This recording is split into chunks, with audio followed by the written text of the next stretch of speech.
And we're live. Hey guys, welcome to Crypto Talk Now live with Max and Larry. And of course, Patches, your crypto family friendly dog, is here. We are so grateful that you have joined us here on this beautiful, beautiful Friday evening. How about that? So grateful that you are here. Max, how are you? Max, how are you doing this evening? I'm doing well. Glad to be here. Glad to talk about what's going on in the market. And how about this Tectonic? My goodness, I was talking about this a few days ago. And wow, it was up earlier about 90+%. Really, really cool. Yeah, I think you just said the other day you think that Tectonic's going to do good. So yeah, it's been doing good. So that's good. Eddie T is here. He says, "What's up?" Smash the like button. Thank you so much. Welcome to everybody here. Coochie Boy, hello. And Brian Dowie, thank you so much for being here as well as we wait for more people to file in. Patches has filed out. Hopefully he'll come back soon. He went to go get something. But yeah, so we've got a good show planned here. Max, what do you have what do you have planned for us this evening? Well, we got to start off with some of the particular headlines. And if anything, before we get into Tectonic, let's face it, Tectonic is by far probably the biggest headline of the day, 90+%. I was going to grab a snippet a few days ago on the show when I was talking about it, right? So, I was talking about, for instance, crazy scenarios in which, content creators, we always talk about, for instance, you should take a look at this particular coin, that particular token, the shilling. But we were talking about specifically, what about if you just had $1,000? What would be the better play? Would it be, Solana? You buy 100 Solana, and that basically does a 10x. Or you do, for instance, $1,000 in Tectonic, and we also stated that that could very well do a 10x as well. That should shave off at least 1 0, and it could very well shave off even more zeros. So which one? And I think the majority of you guys basically chose Tectonic, and rightfully so. We see Tectonic doing a lot of things. So why did Tectonic out of nowhere do 90+% when we're technically not even in a bull market yet? Yeah, not even a bull market. And now it's doing some things. Well, we have some answers for you guys in regards to that.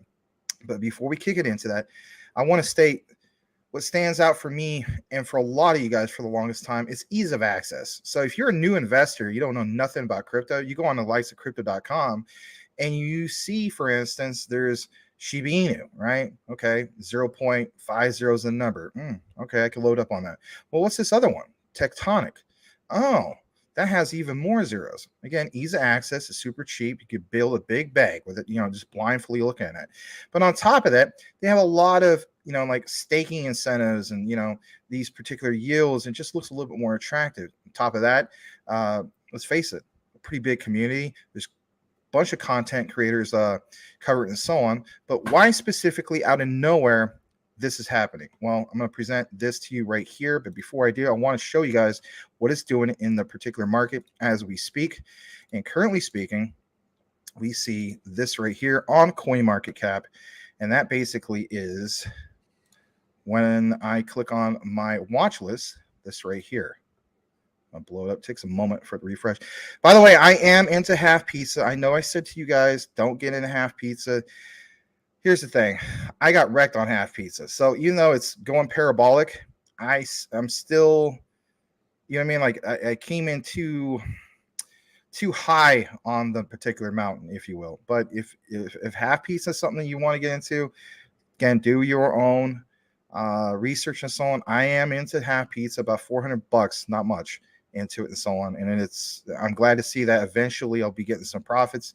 If you're interested in that one, it is on, for instance, Bitmart, so it changed. But anyway, here's Tectonic. We did see, for instance, it was up over 90% earlier today. On that 7 day, it shows it's up 98%, technically speaking. But currently on the average is 75, 76% and so on. Let's take a moment to look at the volume. And currently speaking, it's 734%. Now, when I pointed out before that, was it end of 2021 going into 2022 that Tectonic, we saw it already, shave off a zero and so on. And I mentioned we should see it, for instance, do these things again. I mentioned that like a $1,000, you could basically turn that into $10,000. That's what I personally see. I guess not official financial advice, but a lot of you guys already recognize this. Build on the Kronos blockchain and so on. All right, so to answer the specific question, why is this rising, right? It's because they teased us something new. What is that exactly? Well, I took more of a closer look into it and so on. So the price rise came 6 days after Tonic hit all-time low of, for instance, 0. Listen to this, guys. This is crazy. 3678151 on December 30th. It says, in contrast, today's price was still below Tonic's all-time high of 0.34504029, right? Achieved on December 23rd of 2021. So roughly like a little over a year. Okay. So if you go to the main Twitter page, it says, for instance, good morning, hashtag Tectonians. There's a volcano about ready to burst. It says something new is coming. That was posted on January 2nd, right? So again, this is listed on crypto. Almost like listed on Crypto Talk now. I always do that. Anyway, listed on crypto.com. And it says Tonic, for instance, was created by the blockchain-based incubator Particle B, which is, of course, founded by Gary Orr, the former chief technology officer of cryptocurrency exchange Crypto.com, right? But when we go further into it, it just kind of gives you a definition of all this specific stuff and so on. But it's just that. It's kind of like people FOMOing in. And over what? Just because, for instance, something new is coming in a freaking moon. Can you believe that? One simple thing. So while you're waiting for this huge buildup of what is it, that's basically what it is. So I know it sounds crazy, and there might be another update that came out just recently to explain just what that is. But when people see these things and they're tired of a freaking bear market, they get excited and they FOMO in. And as a result, a lot of people are doing that. Am I going to FOMO in at these when it's blowing its lid? No. I think, if anything, this might be another example of what happened recently with Shiba Inu when it comes to buying the rumors, selling the news. Oh, I'm going to FOMO in at 100%. I wouldn't recommend FOMOing in 100%. It will draw back a little bit and so on. But if anything, it's nice because it's an indicator that, yes, in a bull market, Tectonic will do very, very well. And with that said, back to you, Larry. All right, thank you for that, Max, on Tectonic. And let's say hello to Grizzly Bear Greg is here. Rawr. He says, hello, guys. And I made a mistake at the beginning of the show. It's not Friday. It's actually Thursday, but it's Friday somewhere. Sobo says, hello. Is it me you're looking for? Lionel Richie, thank you for being here. And Grizzly Bear Greg says, XRP was just listed on a mid-level exchange. That's good news. Crypto Bugs, what's up, Crypto Gang? What's up to you, Crypto Bugs? And how about this one? GS, thank you for being here. I haven't seen you here before. Perhaps Golden State Warriors, maybe. I don't know. Hello, everyone. Thank you for being here. GS. Lazy Jedi, this is the crypto show you're looking for, is here. Saying hello to Max and Larry. And then here's somebody new. Emerson Almeida. Thank you so much for being here. Hopefully I'm pronouncing your name properly. Happy New Year, and any thoughts on LCX? Very bullish on LCX. It's one that we are trying to cover here at CTN quite often. On top of that, I do have a couple news highlights that we will get into on our show in regards to specifically just that LCX. So yes, we do have some news updates. Chad Simmons is here. Thank you so much. I have not seen you here before, but welcome. Chad says, I sold my LCX at 0.0417. What's our target goal here? Market cap went from 25 million to 30 million, but we are almost overbought and sitting in a huge cup and handle. Please help. Well, it just says help. Thank you so much. And well, any thoughts on that one, Max? Where we're at here, 25 to 30 million market cap, sitting in a huge cup and handle. There's the price, 0.0417. Thoughts on LCX?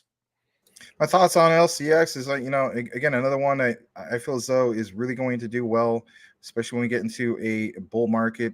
I think we start with the utility, tokens and so on, coins and whatnot. Quant XRP, XLM, XDC, and so on. Once those start, you start seeing some of these other ISOs kick in.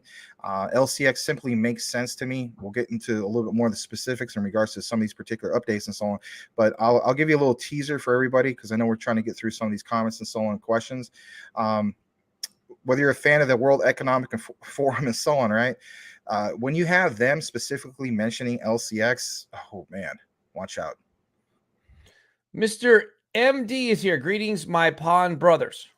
Chad Simmons is asking about LCX, if he feel, or if Max feels like, or if you guys in the comments feel like LCX is due for 6 cents coming soon. I think it's more than due for 6 cents. For me, it's a long-term hold. I understand that, you know, you may be into like the swing trading side of things and so on.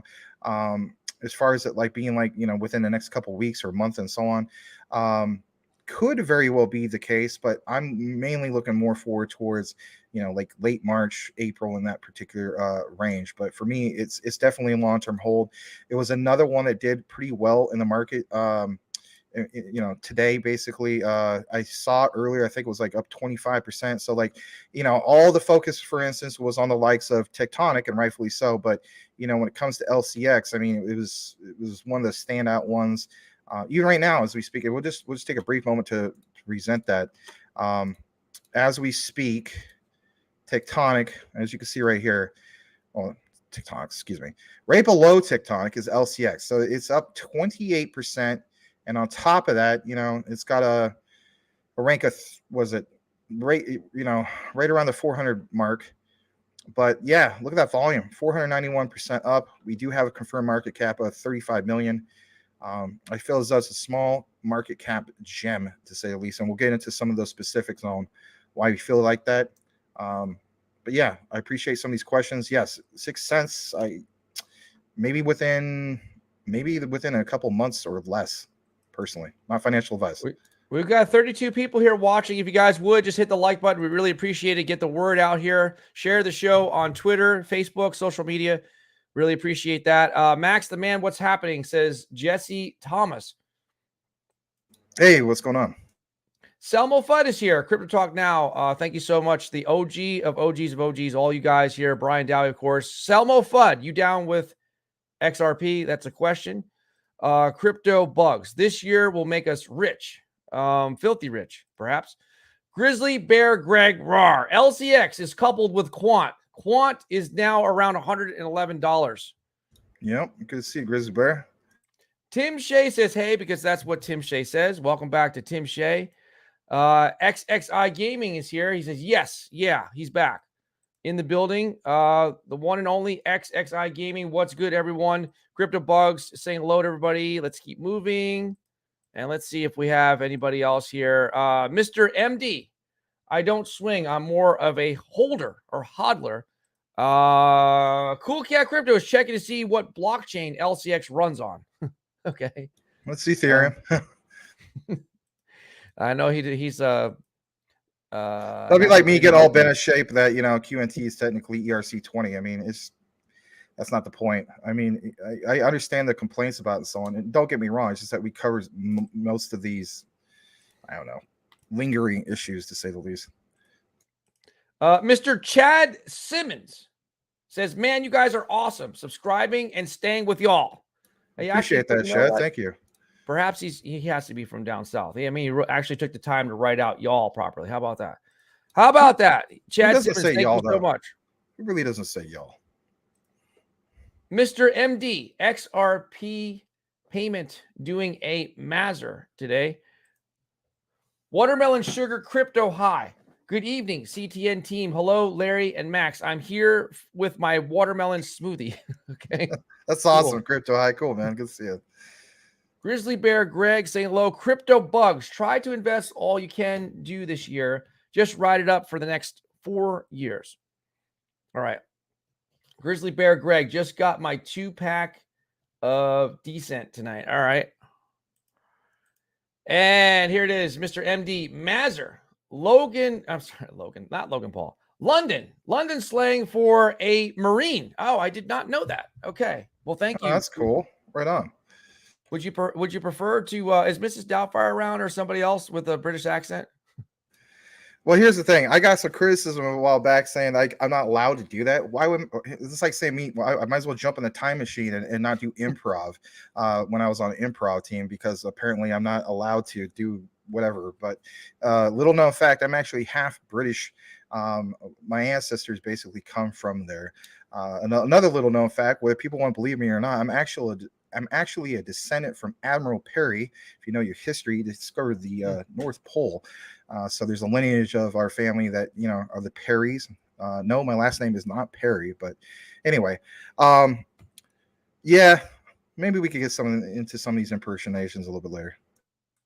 Mr. MD says, sorry, not Marine. It's actually, it stands for Mad One. The Mad One is here, maybe. Tim Shea, nice, Greg. I just used Descent Hot Wallet for now. I like it. I like it a lot. You know, I just noticed we're not allowed to do Forrest Gump impersonations either, or it's just. Oh yeah, I don't know. I like it so far. All right. Well, I like how people like to pick and choose what we can impersonate. Like, well, nobody cares about rednecks, so you could just impersonate Forrest Gump all you want. Like, what? That doesn't even make any sense either. I have a lot of friends who are from, you know, I have my friend Joe literally lives in Alabama. He's like the biggest Roll Tide fan ever, but that's beside the point. Oh, look at that. There, you know, just on cue. He just was typing in. He must have been reading. Oh. Chad Simmons is from Alabama, to be exact. Cool. I seem to be the only crypto holder here in Alabama. Are you a Crimson Tide fan? Roll Tide, right? Anyway. But yeah, good to have you, Chad. And if anything, we'll go ahead and kick it into some of our news highlights we have for you guys here. But yeah, the standout one today basically is Tectonic. And that's really, really cool. I mean, if anything, to see that, you know, blow its lid, if you will, that pressure cooker effect. And we're not even into a bull market yet. So, man, can you imagine what Tectonic will do in the future and so on? And again, I think it's a perfect example of that ease of access. Everybody gives so much criticism when it comes to, you know, centralized exchanges. Like, I don't want to mess with that and so on. But the reality is, for a lot of new retail investors, that's their go-to platform, whether you know people like it or not, and so on. Some of us in the house can see you. Whether you say hello or not, I just want to recognize you, Selmo, the OG of OGs in the house. Your British accent needs a lot of work. Well, that's fine. You know, I'm sure your American accent probably needs a lot of work. How about that? So just messing with you, man. All right. But yeah, Tectonic, just seeing a couple more ones. Grizzly Bear says he likes the chances with Volt to swing trade. Okay, fair enough. And then Jesse Thomas watching us from Ontario, Canada. Very, very cool. All right, I'm going to go ahead and get into some of this. And let's see here. It's basically going to start off with something kind of funny but serious at the same time. So there's this, right? So there was this recent thing. Shout out again, Quant Papa and so on, especially if you're watching. I love when they call me Quant Papa. I knew you were going to say that, but anyway. Okay. Yeah, Quant Papa, Biggie Smalls, Junior Mafia, represent baby. Anyway, all right. So he puts Kugel.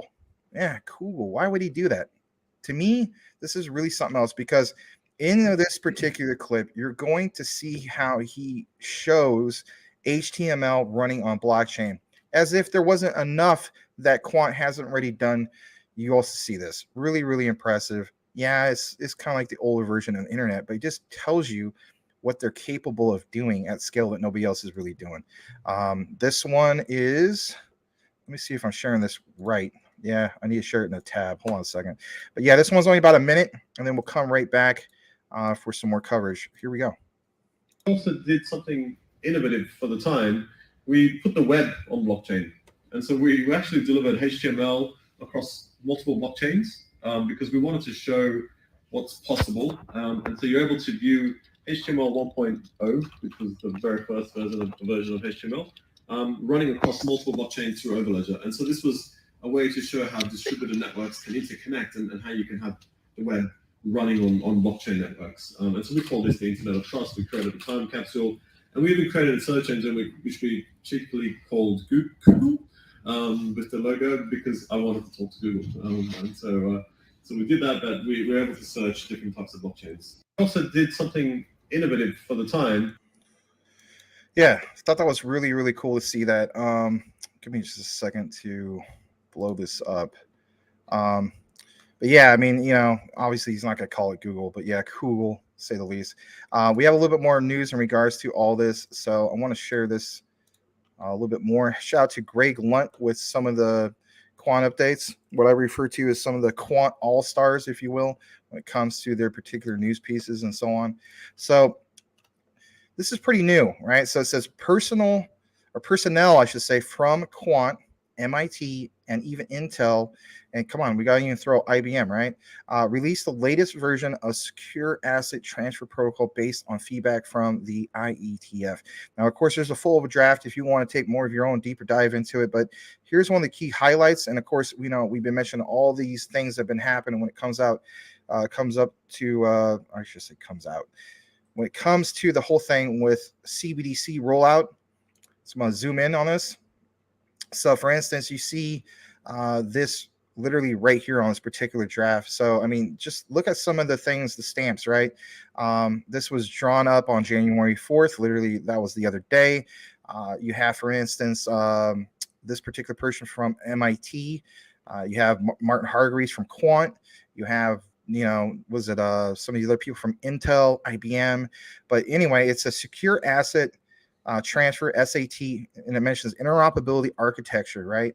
And it's an abstract, but the point is, like it says this document this document proposes an interoperability architecture for the secure transfer of assets between two networks or systems based on the gateway model. And it's just like we saw, for instance, a while back, the whole thing with Gilbert getting back from Massachusetts, working with MIT. You see, you see the mention about, for instance, on today's Quant video about the whole thing when it comes to that rollout with the UK CBDC, and they're killing it when it comes to utilizing some of the utility that they bring. How? Through Overledger. That's one of the main key things, and that's why I keep pounding home this whole thing about a utility run is imminent, because it really, really is. And again, if you haven't seen the particular coverage that we did in regards to Quant, you definitely want to tune into that one. At the very beginning, it mentions some of the particular rollouts and how they're dispersing some of that money and how they're going about and so on. You can, again, draw that particular Quant connection. Why? Because literally it specifically mentions some of this. It's really something else. On top of that, I want to show you guys another thing, and that is, I think, also from Greg Lunt. And we have to mention this. So it says 2023, the year of the Latin American dollar. And as we know, last July, roughly, they did, Oracle did work with Quant on blockchain technology. And it basically helped drive financial inclusion and digitalization in just that Latin America, right? So the Latin American digital dollar, the guys at Quant already were working on this long before we even heard about, for instance, preparing for November with ISO 222 and so on. And while that got delayed to March of this year, you got to keep in mind, Quant was already ahead of all the packs trying to, solve real world use case scenarios. And they basically did that. There was a whole issue with a lot of those farmers trying to get paid in US dollars and so on. And during that particular time period, you did see, for instance, a pump that happened based off of that catalyst, if you will. One more thing before we kick it back in the comments, because we do try to, for the most part, do the 5 minutes in, 5 minutes out. It says right here, it says, not only does Quant have 33% less supply than Bitcoin, it currently has, listen to this, 99% of its max supply in circulation. Already 99%. So meaning virtually no more Quant will be released. 5-digit coin in the making is only a matter of time. So when I put, for instance, in the thumbnail, it says 100x, I'm referring to that like after like utility run going to a bull run. I just really think Quant is going to be the one that is going to be one of the biggest stories this year, along with XRP, XLM, some of these other ones and so on. 5-digit, that would basically make it, way, way up there, to say the least. And, some people are just kind of scratching their heads on that, but you do see how this supply and demand is kicking in, and that implementation. The implementation, we go from that, we get into a utility run. Why? lots of demand for this particular technology, and you see it countless times. Some of these partnerships, the whole thing with Oracle, they keep making news headlines quite a bit. It's really, really impressive. So I'm gonna say back to you, Larry. All right, thank you, Max. Salamander in Space, the XDC Commander. Hello, XDC on your YouTube. Was cool today. Thank you, Max. Yeah, no problem. I know it's just kind of a small update, but we didn't do an XDC video for a couple weeks, and we're still trying to keep up to date with some of those things. But getting paid to work out, God knows I can work out a little bit more. I do it a few times a week, but I need to get in the habit where it's just like every single day.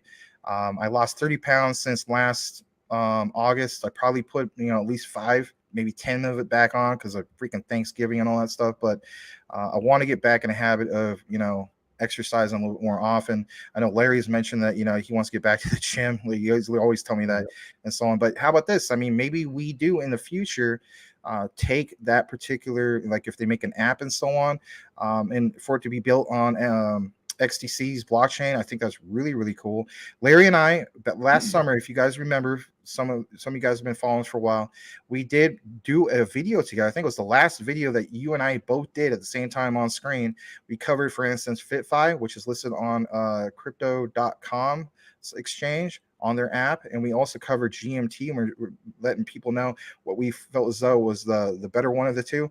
But now you see one is similar, right? But it's built on XDC, and that's really, really cool to see. And this is a brand new app, if you will, that's literally built on XDC. As far as the adoption, maybe they'll get there and so on. But I mean, even on Twitter right now, I mean, like when I say it's new, it literally had like 129 followers on Twitter and so on. So for those who are wanting to get in on something very, very brand spanking new, that is definitely one that's new.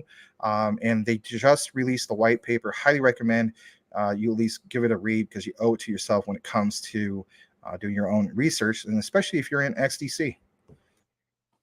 Crypto bugs. Will Kronos get labeled as a security? Gotta hope not. I don't think so, because I mean, I don't think so. I mean, but I could be wrong. It could. Is because here's the thing. It's what people are yielding. If you have a blockchain, for instance, in which a lot of Americans are using, right?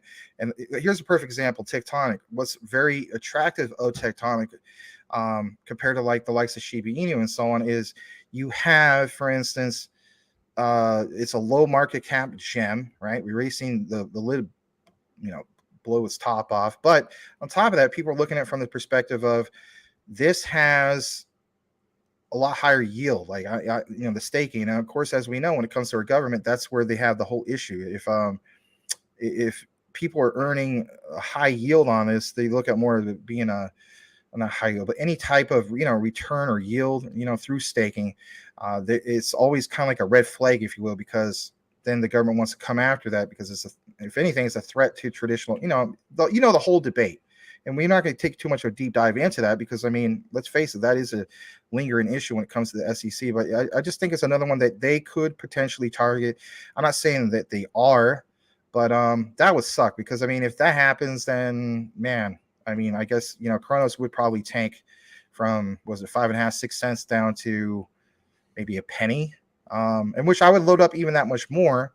But you don't want to hear things like that. That's obviously doom and gloom. And let's face it, there's a lot of doom and gloom, but we do get indicators that things are turning around. Crypto for Shizzle McDizzle. I'm debating getting another quant. All right. Thank you. Crypto bugs. And how would that affect the price? We just went through that. Thank you for that. And let's just see here. What's up, homies? Crypto McDizzle. Cool Cat Crypto. There's like one person sitting there watching. I was from that video earlier with Gilbert. Grizzly Bear Greg Rar. He says, trying to get as much quant as possible. Goal is 20. Salamander in Space XTC Commander. Quant to work for the U.S. federal government and with Oracle. Por favor, hit the like button, please. And Fern J75, not to be confused with Fern J72. What do you think is causing LCX to pump today? Is the word out? Well, I don't know. You want to get right into that right now, or you want to go through a few more comments? Because I mean, I do have a couple news headlines in regards to let's say a few more people and come right back to that one. I'll tag it. So we haven't seen you here before, or maybe we have. Fern J75, thank you so much for being here. Let me just welcome a few more people in here. Selmo Fudd says interoperability is what ODL offers, as well as Chainlink and a lot of the ISO 222 compliance coins and tokens. Yep. Salamander in space. If we get to 50 live likes, Larry will buy 1 XRP today. You know, that's a good reminder, Max. I want to remind you, I know we've been working a lot on the game show. Can you send me a link when you get a chance? You can send it tomorrow or whenever for the KuCoin, so I can get signed up with KuCoin, and then I'll grab some XRP soon, but I can't tell you when. So when people finally say to you, hey, XRP, you'd be like, yeah, you know me. Finally, right? Finally, right? Sebastian Ray, H-bar will 100x this bull run easily. Get ready to load up and thank me later and send me a Christmas present. Sebastian we recently Ray. covered H-bar, yep. Huge utility with Hedera and H-bar. Check out Saucer Swap, best DeFi decentralized exchange. Cool Cat Crypto checks what blockchain GBEX runs on. Sebastian Ray, if H-bar 100x Saucer Swap will 500 to 1,000x this bull run, just look at the trading volume. It's overflowing. Sebastian Ray, guys, you need to do a deep dive into Saucer Swap token. Low cap gen, ready to explode. All right. So let's keep going. What do you think is causing this pump? All right. He asked that. And Bitmark announced that it will be listing Ripples. This is big news here. XRP paired with USDT on its platform. The deposit feature will be available from January 5th, 2023. Oh, look at that. At 7 a.m. Thank you so much, Salamander in Space. And Chad Simmons says, cup and handle, but it's pushed past my target goal at Fern 75. And Nick P is here. How about that? Nick P. Can ALBT, LCX, or Quant be labeled a security? I have not. Have we seen Nick P before? Maybe we have. Maybe he changed his avatar. Thank you so much for being here. Daniel, don't call me. Carlos Delgado says no. And let's go ahead and get into your segment, Max, if we can, about LCX. Well, real quick, anything could be labeled, when it comes to SEC, anything could be labeled a security with them. That's just how they are. They pick and choose. They're not very consistent, as we know. So technically speaking, anything can be labeled just that. It's recognizing not necessarily, the United States' stance, but for instance, my thing is I'm recognizing the SEC's views on any of this. Is that going to affect the central banks for not recognizing blockchain technology or on-demand liquidity in Europe and so on? No, they're going to utilize those particular utilities and so on. Now, would it be a big win for all crypto if the SEC loses that Ripple case? Yeah, of course. So that's just the way it is. Unfortunately, we need more consistency when it comes to the SEC, or we just recreate something that makes a lot more sense, or get rid of Gary Gensler and put somebody in there that at least has some kind of is not bought off by traditional finance, the JP Morgans, if you will, and so on. But that is another story for another day. All right. Regards to LCX, let's get right into specifically LCX here for just a brief moment. I'm just going to pull it up. I do have that on some other tabs. Give me just a second. Yeah, I got right here, and here it is. So there we go. I think here it is. I got the whole thing. It's just on a separate, different tab. I apologize, but man, it's not pulling up. Let me just pull it up a different way then. I'll do a. There we go. I'll just pull out the traditional share window. All right. So here it is. And it mentions specifically all this and LCX only a $30 million market cap, right? Kind of laugh about it. I laugh about it too. It says the CBDC narrative will play out this year, and it already is. You've already seen it, especially when it comes to Quant, some of these other ones and so on, right? So, we were all notified about this gem early. I was notified about this particular gem months ago when you guys were talking about how LCX, I need to look more into it because it's going to become like a bank. Now look at this. Straight from the World Economic Forum, this particular quote: by 2027, more than 8 trillion will be stored on blockchain networks, according to the World Economic Forum. LCX is building the infrastructure for this new financial world, empowering or I should say powering professional crypto finance. Now, on top of that, we already know about that Quant partnership, but nonetheless, for newcomers, this is good to see this. So it says Quant partners with LCX to advance CBDC settlement and implementation. Again, on today's recorded video, we're talking about specifically that, the implementation period. So it's not like, hey, they're working on all this stuff. No, that's already been happening. Now we see, for instance, UK government with the rollouts of, low income class and, middle class people, citizens there, getting those particular government rollouts. I guess out here in, the United States, we refer to that as what? Stimulus money, right? Whether you want to agree with that or not and so on, they're going to roll that out in the form of CBDC. It starts off with those specifically. Who is behind, for instance, some of that utility to, get this going on and so on? Well, you can draw that connection to Quant because we already established that before. On top of that, Hedera's hash graph and LCX. By the way, we did cover Hedera's hash graph at first deep dive. I did promise you guys. I saw that, for instance, that poll was 70+% of the vote, if you will. Whopping majority was to do a HBAR video, right? A deep dive. We asked the community, we said, of the ISOs that we don't normally cover, which one would you like us to cover? That one won. We covered that. So it says Hashgraph and LCX to develop infrastructure for digital securities. On top of that, you do have this particular post from the World Economic Forum. It wasn't exactly straight from Mr. Klaus Schwab, but it does state that blockchain bank for the new financial world, LCX's goal is to become one of the world's first licensed and supervised blockchain banks, seamlessly blending traditional and crypto assets together. Now, here's the thing. When we mention this whole thing about, being a blockchain bank, I mean, that is a very, very unique thing in itself. And of course, as we know, LCX is stationed in Liechtenstein, but look at this. LCX will be offering a next generation digital asset exchange, a security token exchange, crypto asset financial products and services. LCX is focused on helping both traditional and blockchain market participants make the most of opportunities arising from the growth of cryptocurrencies and tokenized assets. LCX was founded in 2018, is based in Vaduz, Liechtenstein. LCX is building the infrastructure to power professional crypto finance. But the point here is this. Two key takeaways: the bank connection, and on top of that, the World Economic Forum officially recognizing them and posting about this. That makes me feel that much more bullish. We do happen to have, for instance, some more LCX news coverage, but before we get more into that, I'm gonna kick it back to you, Larry. And he's gone, I bet. Thank you. Nope, and we have some clarification from Tim Shea. Says the Bitmark listing of XRP does not include U.S.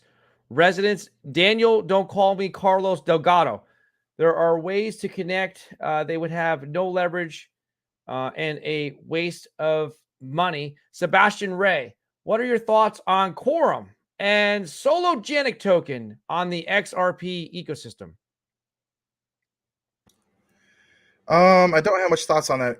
I try to keep up with XDC, but those specific ones I'm gonna have to look more into, to be honest. But thank you for that. Thank you.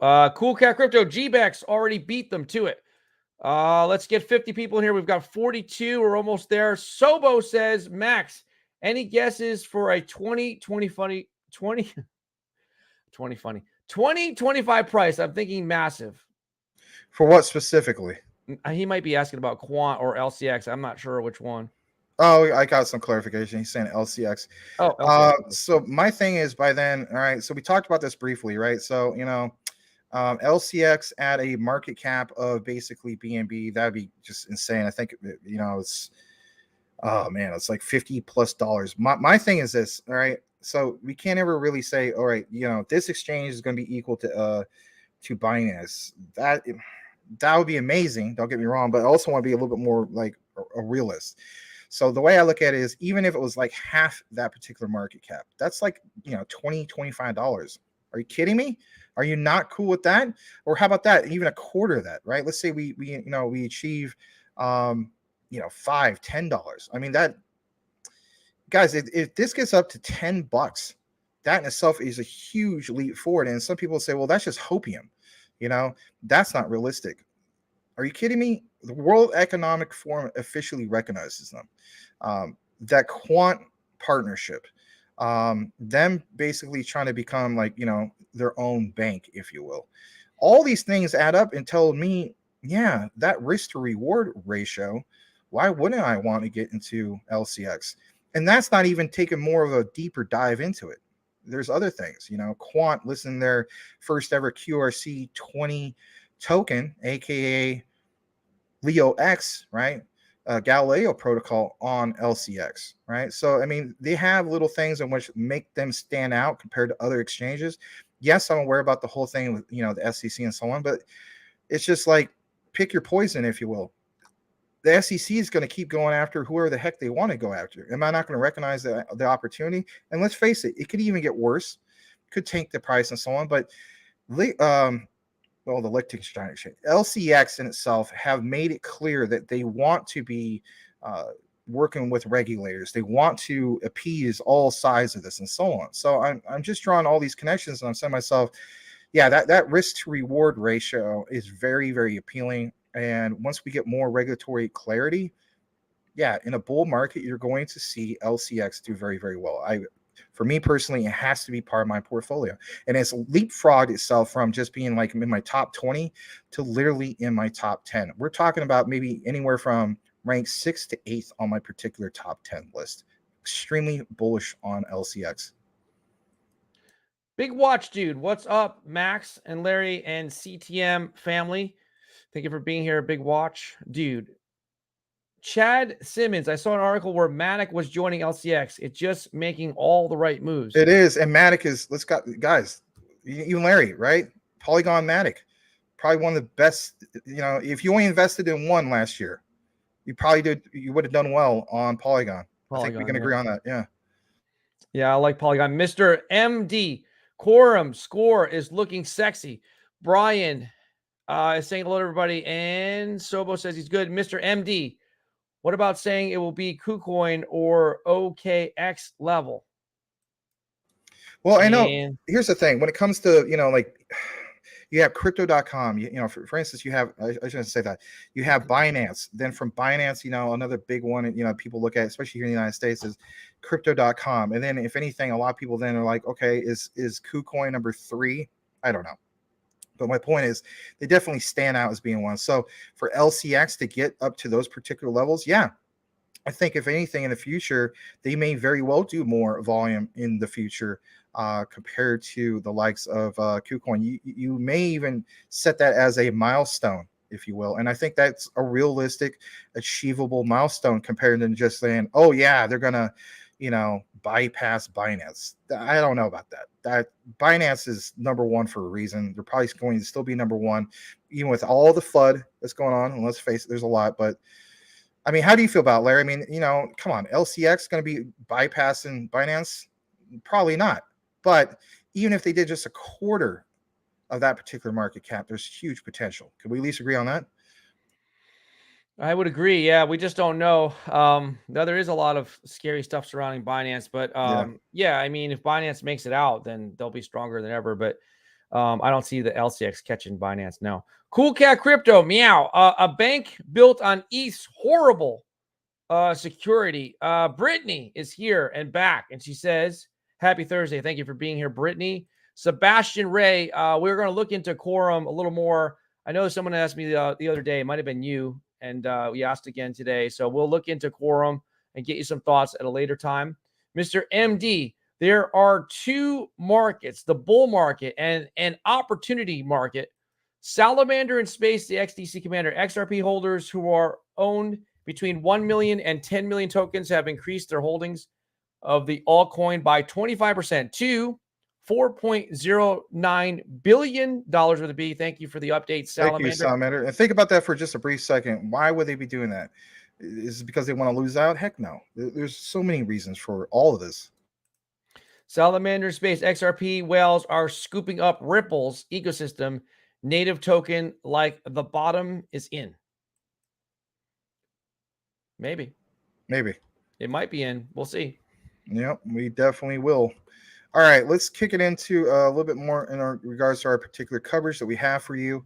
It's just one more in regards to LCX, and here it is. So we showed you that particular, I guess you could say, coverage in regards to LCX earlier before we got more into the comics, but it says LCX is working with the biggest, most authoritative figures in the world, backed by senior advisor. Yeah, a senior advisor. So it's one thing to be mentioned by the World Economic Forum, but they actually have a senior advisor of the World Economic Forum. LCX is building the overledger between old banking system and Web3. And for instance, it's funny that they mentioned overledger. They have that Quant partnership. Just want to point that out. And on top of that, I want to share a little bit more in regards to some of our particular coverage. We talked about, for instance, Quant earlier.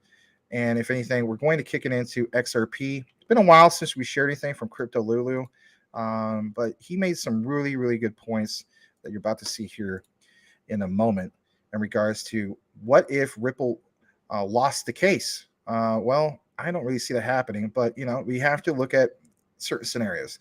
So let's hear about that particular scenario, and he gives you kind of a taste of it because he wants you to watch the rest of it on his YouTube, and rightfully so. He's a content creator. But here we go. We'll be right back in about 45 seconds. Here's exactly what happens when Ripple loses the court case against the SEC. I think the first thing that happens is we all get grandfathered in. I think Ripple pays a fine, and every token that was bought before the resolution of the court case is now grandfathered in. You may still need accredited investor status to be able to buy and sell XRP afterwards, but you're grandfathered in by the assets that you hold. The banks and the institutions still need XRP to run effectively, and you would be holding that same XRP. Over the course of the next 10 years, XRP goes up to $10,000 to facilitate all of these payments cross-border that the bank are making, and we'll be rich. I made a full video about the other outcomes of this court case on my most recent YouTube video. Check out my YouTube, follow the instructions in my profile.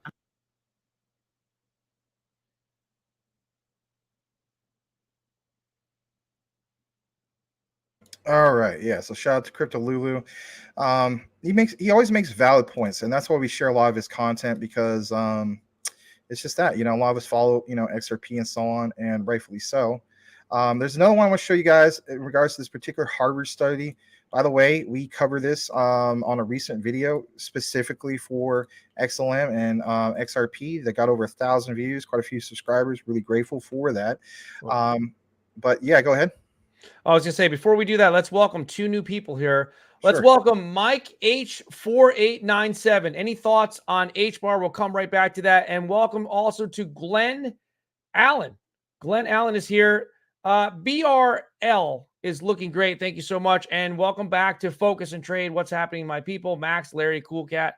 Everybody's here. XRP doesn't need any help. Everyone's saying hello. And back to you, Max. Yeah, I'd like to welcome some of the new people as well. Thank you for being here.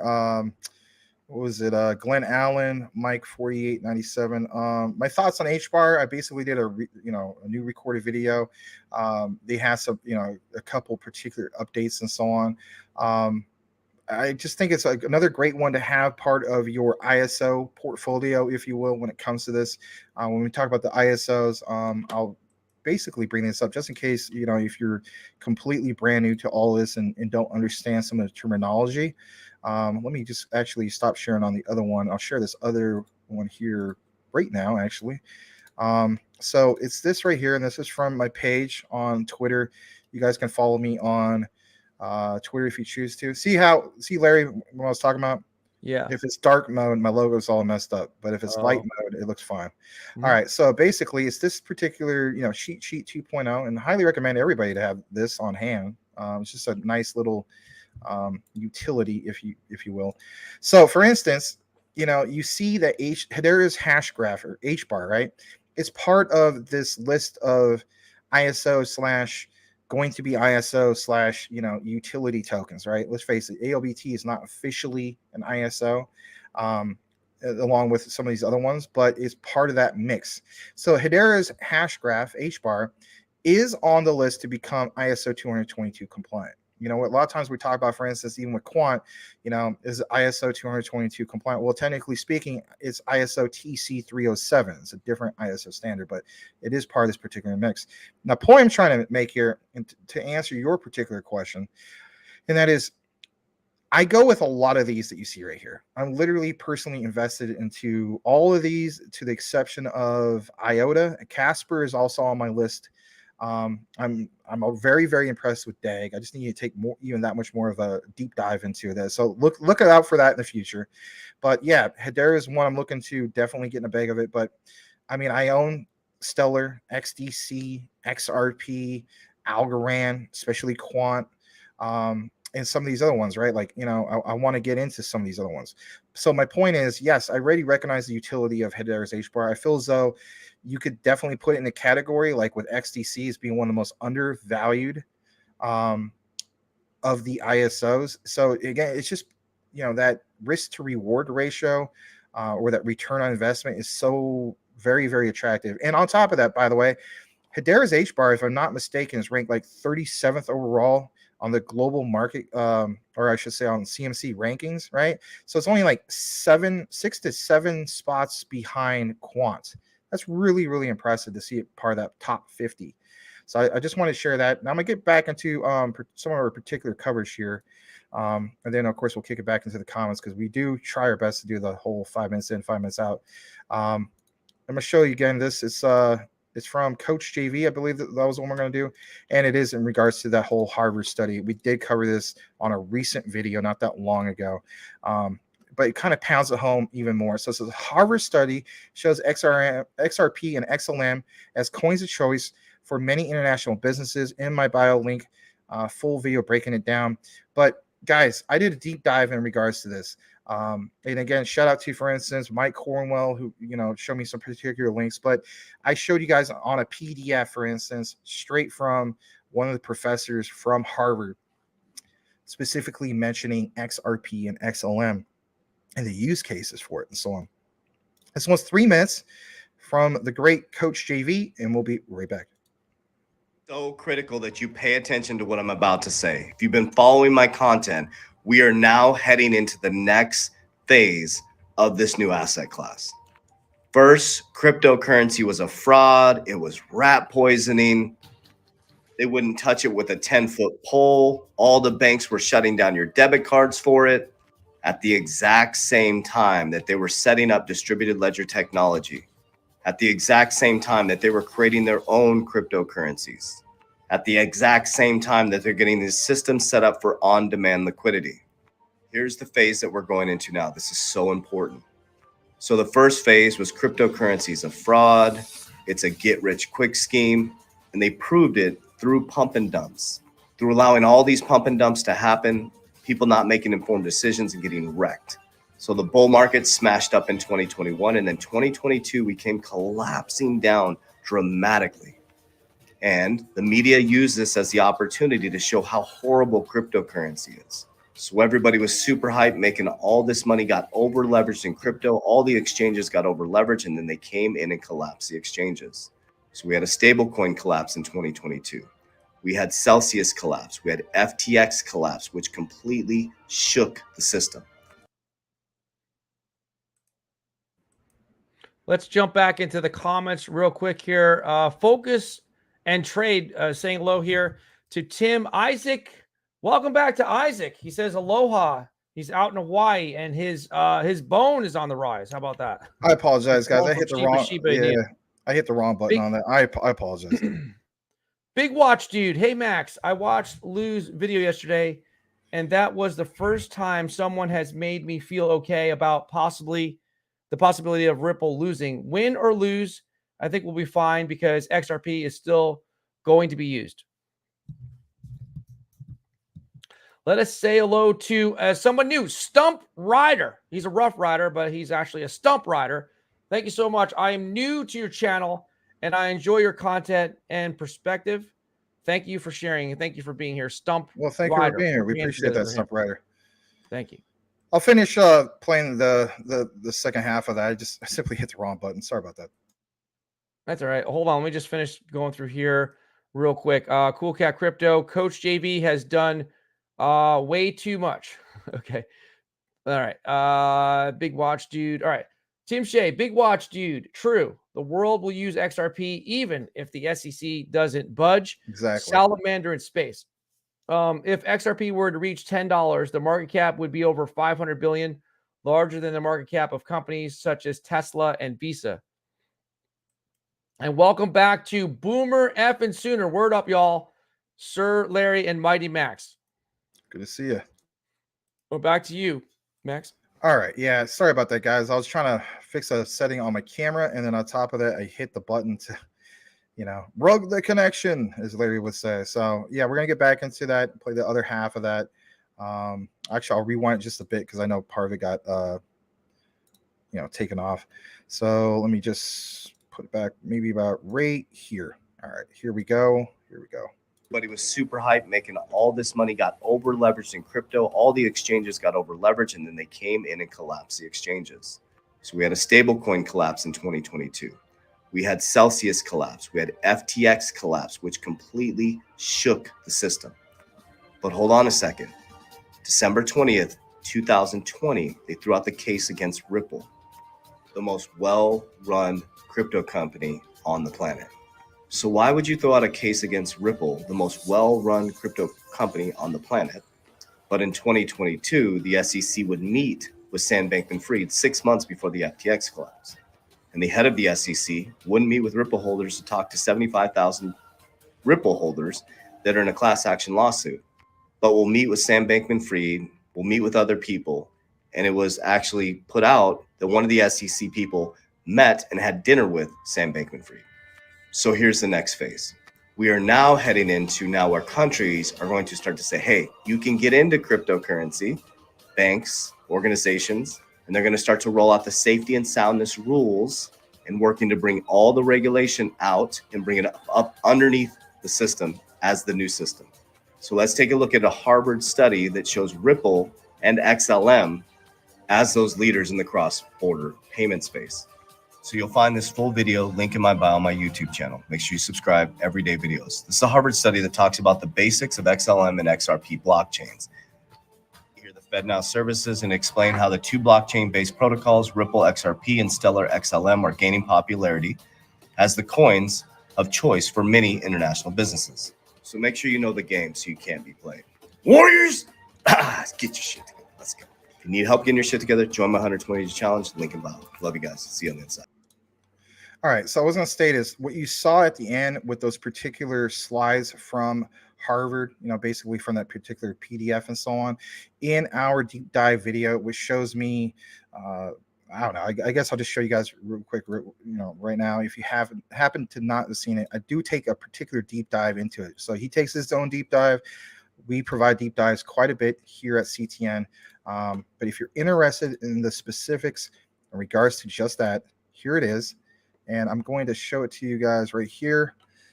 You just go to the video section and, just go down a little bit. It's this particular one right here. See where it says XLM and XRP utility run at Easy 100X. And it's regards to, it says Harvard University, the Visa connection with Harvard. Again, if you want more of that in-depth, check it out. We gotten a really good reception from it. 1,200 views, quite a few extra subscribers and so on. But yeah, was more than glad to bring that to you guys. And I'm really, really excited about where XLM and XRP is going, to say the least. Sometimes I see people basically mention things like, no, it's XRP all the way. And it's just like, come on. I mean, why have that perspective? Why not hold both? I mean, is somebody pointing a gun in your head saying you can't? So they do kind of go hand in hand as far as having part of your particular portfolio. But yeah, shout out to Coach JV with the great coverage. And back to you, Larry. I want to welcome Patrick O'Leary. Thank you, Patrick O'Leary, for being here. He says LCX is up 45% today. And we have not seen you here before, Patrick, but we do appreciate you joining us here tonight and every night, 9 p.m. Eastern Standard Time. Yeah, welcome, Patrick. Haven't seen you before. Welcome. GS says ETN, Electrum, research that one team, hidden gem, salamander in space. XRP will make millionaires. And in some cases, even billionaires. It's insane. All right, so let me go ahead and get kicking into some more of our particular coverage. Thank you so much for being here with us tonight. at Crypto Talk Now. All we simply ask is for people who watch us on a regular, if you've forgotten to do so already, please hit that like button, because if anything, that's how we go from over 40 people watching the show right now to maybe 50, 60, and so on. It kicks in the algorithm and it recommends it to more and more people. And if anything, it's free. It doesn't really cost you anything. So, yeah, let's go ahead and kick it into just that. Let me pull this up. It is in regards to specifically XRP, because why not? And on top of that, it's with Larry's favorite person. So we're going to, of course, do one of his favorite people, this game show thing in the future. So, the game shows will have videos and pictures and stuff like that.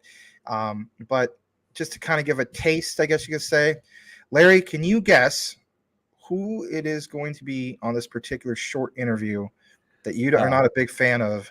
Not so sweet Caroline. No, can I give you a clue on who it is? Sure, go ahead. I love gold. I love gold. Peter Schiff. Yep, Peter Schiff. Yeah. All right, so let's get right into this. It was interesting. I've been meaning to share this with you guys for quite a few days now, but we never got around to it. So, this was originally posted from Vandal. He's also part of, Black Swan Capitalist. They're also connected to, 3T Warriors Academy and so on. But it says, had a great conversation with Peter Schiff, and we briefly talked about XRP. Now, whether you're a fan of Peter Schiff and so on, you do like to hear the perspective of some of these, quote unquote, big wigs or big influencers, or, let's face it. We know Peter Schiff's background and so on, but, he does have a social media-esque feel to him. He is in the space a lot when it comes to all this. But it says, I don't think anyone has ever asked this legend about XRP. I like hearing different perspectives, whether you're a fan of them or not. This one's not too long, about roughly 2 minutes, and then we'll come right back. Now, there is a digital asset that is used as a financial instrument of value. There's a limited amount. Now, the ability what this has to do is act as facilitating liquidity. It facilitates liquidity from point A to B, bypassing intermediaries and middlemen. It moves value at 3 to 5 seconds. It moves it costly at fractions of a penny, and it's scalable. So it could just keep growing and expanding and taking on more transactions and volume. And this digital asset is actually called XRP. Ripple is the company. XRP, is the token. Yeah. Is the token which facilitates liquidity. Interesting is Ripple is rubbing shoulders with all the elite organizations and financial institutions in the world. And the World Bank Group, based out of Washington, had a document that was published. They had a stablecoin section, and they spoke specifically in detail of the use case and utility as a financial instrument for XRP. And then they talked about XLM, another digital asset for a different use case, a different market. So it's extremely interesting that all this happening in the world while Ripple is strategically positioning themselves with the financial institutions, because the value is in the protocol and the liquidity solutions that XRP will provide as a financial instrument. Digital currencies that are backed by gold circulating around, whether any of them would benefit from moving along the Ripple blockchain, or whether or not Ripple has something to offer that would speed up the processes or reduce the cost, to the extent that Ripple did have something to add that other blockchains didn't. Then there might be some demand for Ripple up to a point. I mean, I don't know, what that point is or what price to assign to Ripple. When I suppose if I have one type of token and you have another, and we're not in a similar ecosystem, and we're trying to use third parties or go through. Now, there is a All right. So, I mean, if you want to watch the full thing, you definitely can. I mean, it's out there, right? You could easily just, YouTube it, if you will. Let me turn off this fan. Sorry about that. So, it's interesting to hear perspective from a guy, Peter Schiff, who's always about, I love gold. I love gold. Well, it's a digital asset backed by gold. What are your takes on it? He's just like, What do you think about that? Just briefly, Larry, if you want to talk about that. I think it's interesting. I found it funny where you said other blockchains without saying Bitcoin. But I think it's good. I think, it's good. Anybody that can come out in favor of things with crypto. I mean, it's an unusual character to be in favor of it because, he's so anti-Bitcoin. But, I think with XRP, he's probably looking at the technology and he's probably saying to himself between that and the gold aspect of it being back with gold, I think that he probably is smart enough to realize that, he probably should be in favor of it. I mean, why not? I mean, it's a lot different technology than Bitcoin, that's for sure. It's come a long way. So Tab Cunningham, thank you so much for being here. It says, thanks, Max, for the great content on Quant. Bought another one today and possibly a half of one tomorrow. If not, another whole one tomorrow. Nice. Congratulations. And thank you. Peter Schiff knows about BSV, according to Cool Cat Crypto. I think Cool Cat Crypto might have directly messaged Peter Schiff about BSV. Yeah, you sent my DM. Cool Cat. That's cool, man. Salamander Space, XRP accepted as a payment by Top Dubai real estate developer. Awesome. Here's someone new. Bach.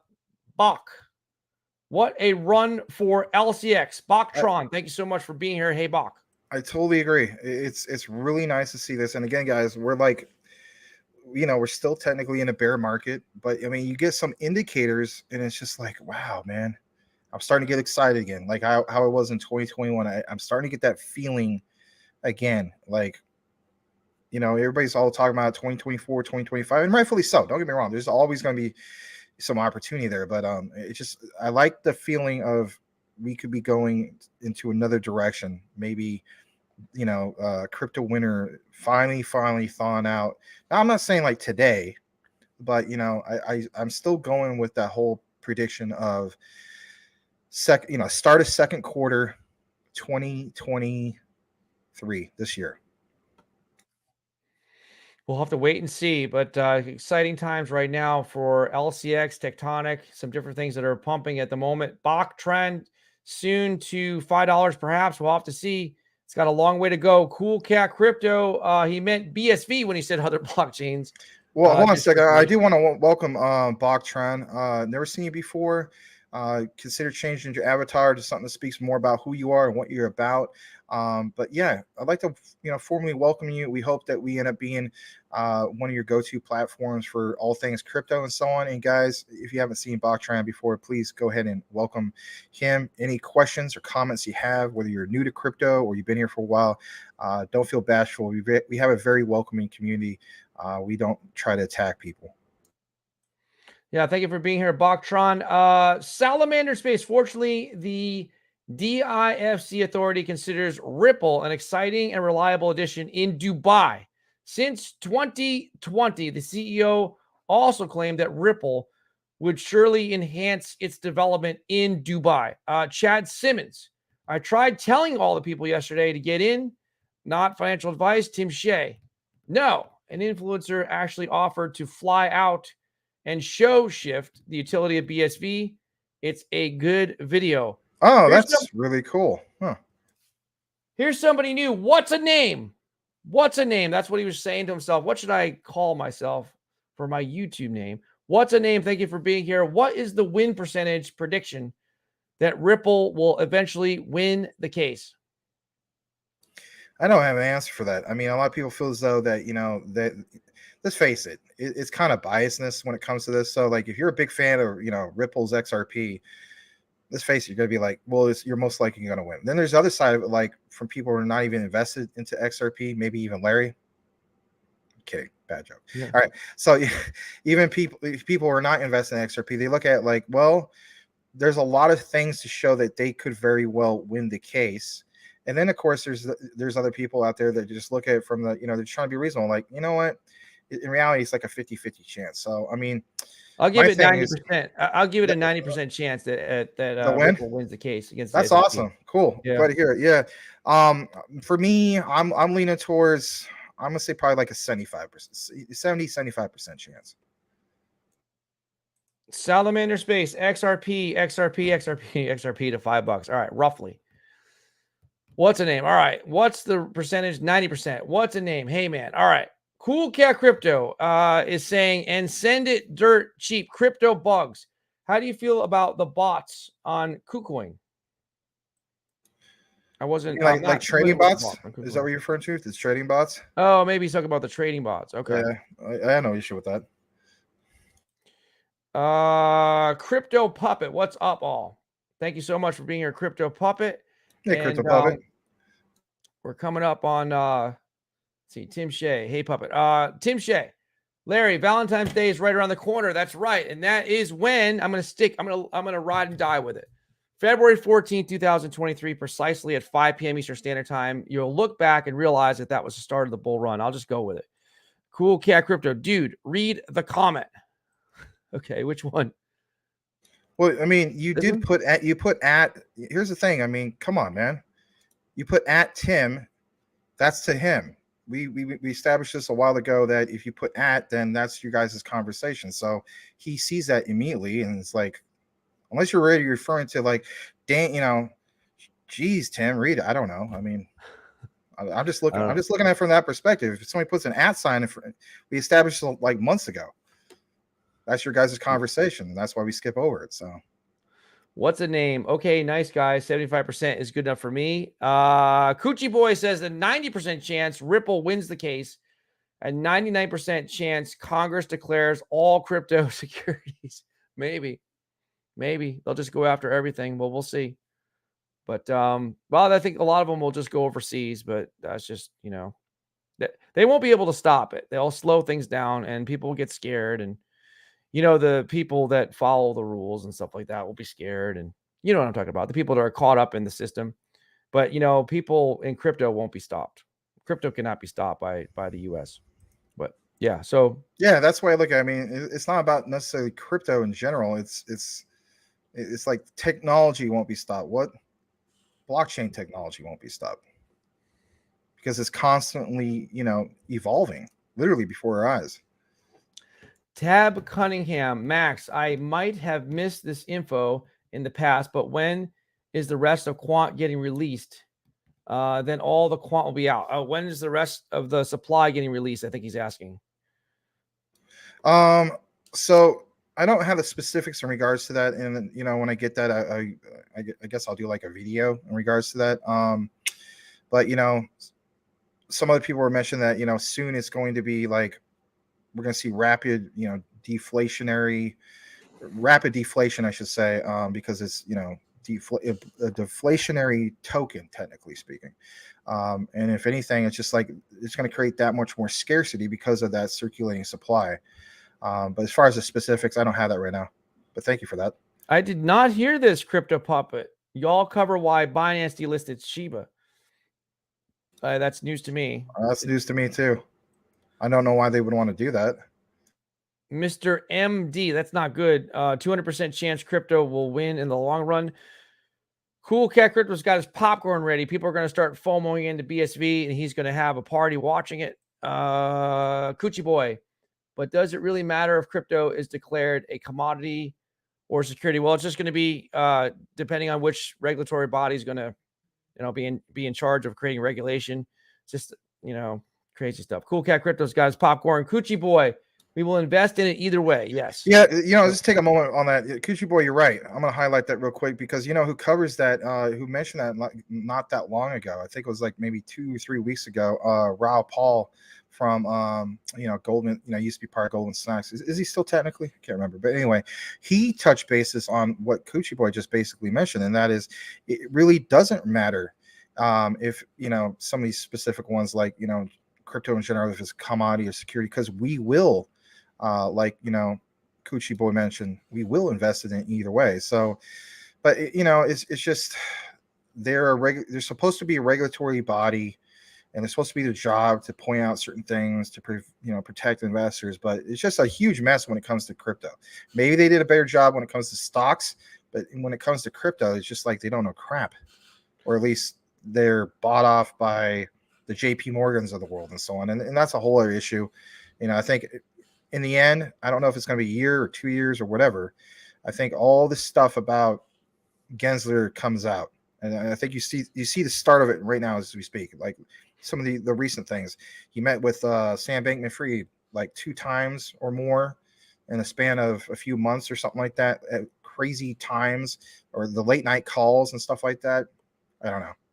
We'll see. So what do you think, Max? We're coming up on an hour and 15 minutes. You want to start wrapping things up, or what do you think?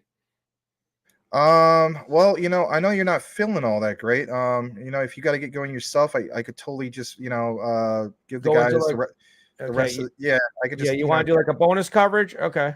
well, what I'm do saying that. is I can just, take it from here, if you will. Okay. I just want to, show these guys a few more things before we wrap it up. But All I know right. you're not feeling too guys. Larry's not feeling too great. So I appreciate it. Yeah, no, I appreciate that. Enjoy the rest of the show, guys. Stay tuned because Max has got more stuff. I'm guessing maybe Quant and some other things. And I'll see you guys tomorrow at 9 p.m. But the show must go on. So thank you, Max. And I will talk to you later. Well, Larry, feel better, my friend. I mean that, Thank man. you. All right. Bye-bye. All right. I think Patches is going to get rugged here in a moment, but that's okay. All right. Let's see here. Stump Rider. It was a Shiba pair delisted from Binance. Okay. Yeah. I mean, that's the way it's sometimes. I mean, as far as pairing, I mean, if it, SHIB/USDT or, some of those other ones, that makes a little bit of sense. But as far as it completely being delisted, that's another story. Boctron, crypto equals crossed the Rubicon, and no going back equals Atom bit into an apple. Huh. All right. What's the name? ISO 222 compliant tokens versus non-compliant. Can the others still win after regulation? Opinions. Will most of the crypto money run through ISO? I think when it comes to institutional money, I think that's definitely a yes in regards to that. And that's why we put so much focus on specifically the ISOs. I mean, technically speaking, I mean, even if you didn't count some of the other ISOs, when you want to talk about XRP with their on-demand liquidity, we're not even talking about even trillions. And in some cases, I think we start seeing quadrillions, with the cross-border payments and so on. So hopefully that answers part of your question. But as far as the non-compliant ones and so on, there's still opportunity there, to say the least. I mean, technically Polygon and other ones like that. Even, shout out to Cool Cat Crypto. He's a big fan of BSV. But, there's always going to be some other ones with opportunity. It's just what sucks when it comes to the SEC is they just pick and shoot. They're not consistent about what is. They'll claim that they're consistent. They'll say, this went from proof of work now to proof of stake, hence the Ethereum argument. So now that Ethereum is, proof of stake, now they feel as though that should be labeled to be deemed as security because you can earn a yield on that. Whether we want to agree with that or not, that's just the reality. But where does it end? And then I think if anything, that gives fuel for the, lots of people out there saying, well, this is why I'm saying that 99% of these cryptos are going to go away. But really, Ethereum is going to go away? Whether you're a fan of Ethereum or not, I just don't think it goes away. I mean, I think it ends up being part of the legacy system, if you will, like the Bitcoins, if you will. Obviously, there's way better blockchains out there, right? XDC and so on. But as far as it going away, it's not going to go away. Maybe the price gets suppressed, something fierce. And that's just the reality. It's what's, what comes with the territory. And it's unfortunate. All right, Daniel Delgado's in the house. I'm going to zoom in. I want to see this avatar. So you got a new picture. It looks like you might be, are you in New York or something like that? You're standing next to the Merrill Lynch bull, or is that somewhere else? But cool, man. Interesting. You look different from this picture compared to the other picture you had, Daniel. But good to see you. Daniel, don't call me Carlos Delgado. All right. Let's see who else. Cool Cat. I sent them the video link on Twitter. All right. Larry, I hope you're good. Yeah, I hope he feels better. He's been having a lot of hard time with sleep. Like, I suffer from sleep apnea myself. I'm thinking a big part of that is because I still have wisdom teeth in my mouth. So, little known fact, some people, they kind of make fun of me on a stream. It's okay. Take it. It's part of, like, you got to be willing to take a lot of, criticism of how you look and so on. But my my cheeks are all constantly swollen all the time because I do need to get my wisdom teeth removed. I need to get the bottom and the top, but they didn't grow in crooked. If they would have grown crooked, I probably would have got them removed a long time ago. But anyway, I'm thinking that it's definitely affecting my breathing, and that might also contribute towards my sleep apnea. It's just a theory I have. So I'm looking to hopefully work out something with the dentist or something in which I don't want to get him pulled out once. Waddy was telling me he got all his wisdom teeth pulled at once, and he was just like, man, it almost killed me because like I bled to death or something, you know. So my thing is like, after hearing that, I was like, oh man, you know, maybe I should just do like maybe 2 at a time instead of all of them at once. Anyway, but yeah, I hope Larry does feel better because he is starting to suffer from sleep apnea. But he'll get back on a regular schedule where I think he feels better. Calvin's in the house. Agreed, Max. The past 7 days smells a bit different compared to prior weeks. Is crypto forming a bomb? That's the way I'm looking at it. It's just and then if you look at that, for instance, was it the Wall Street or the stock cheat sheet? You could apply that to crypto, and it's just like, are we at that last stage where things start to turn around? Could very well be. Crypto Puppet says, get better, Larry. Yep, thank you for that. Patch is still on screen. That's kind of cool. We'll see you doing. Yeah, feel better. You're saying good night to me? Well, not yet, but if you're going, I understand, Daniel. Yeah. Oh, never mind. LOL. All right. Dan the Man. I used to call my friend that. Dan the Man Preston. Shout out to my friend Mike. Mike Preston too. Dan Preston. He says, I've been getting tons of Facebook ads from Fidelity CRP. Well, do yourself a favor. Get yourself Ad Block Plus, the free ad blocker. And if anything, maybe you won't get as many of those. It's a free extension. CryptoBugs, why DCA now when we are about to be in a recession? Shouldn't we just wait? Well, that's a good question. But, for a lot of people, there's also the other side of it. What if it's not as much doom and gloom as people think? Now, if you feel as though that you're totally convinced, then you got to do what you got to do.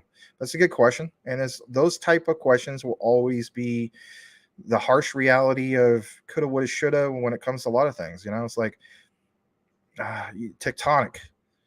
For somebody that heard about Tectonic not that long ago, they're saying to themselves, dang, I should have gotten into Tectonic.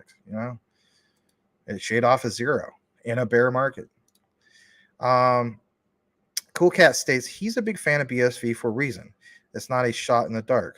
I never said that you thought it was a shot in the dark. But you're not necessarily saying me specifically. Coochie Boy, but you can still make money in some along the way. Yep. Bactron, what will scale more, guys? ALBT or LCX or Quant? If only one choice, where would you put the money? Buy all 3, of course. Yeah, my answer is definitely buy all 3. But for me personally, if I had to pick one, it's definitely going to be Quant because I'm looking at becoming more and more scarce, almost on a daily. So many people may say, well, it's not really on a daily, Max. Yeah, you could say it's almost on a daily. When it comes to Quant, if it goes up 5%, that's a big, price difference, if you will.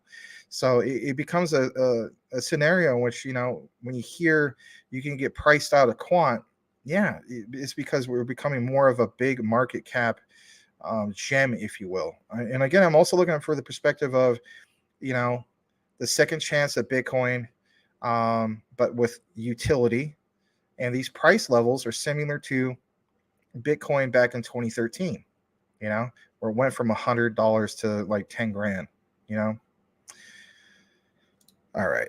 Let me go further down. We have H Banshee, AQR. Never seen you before. I'd like to welcome you. Prediction for Quant in 2023. I'm hooked on your videos, bro. Well, thank you very, very much. I can't give you guys any official financial advice. I just want to state that because, reality is there's some people out there who just sue anybody for any reason. That's just a reality. But as far as my own personal price predictions, I see Quant, for instance, potentially going to, maybe 8K, 10K.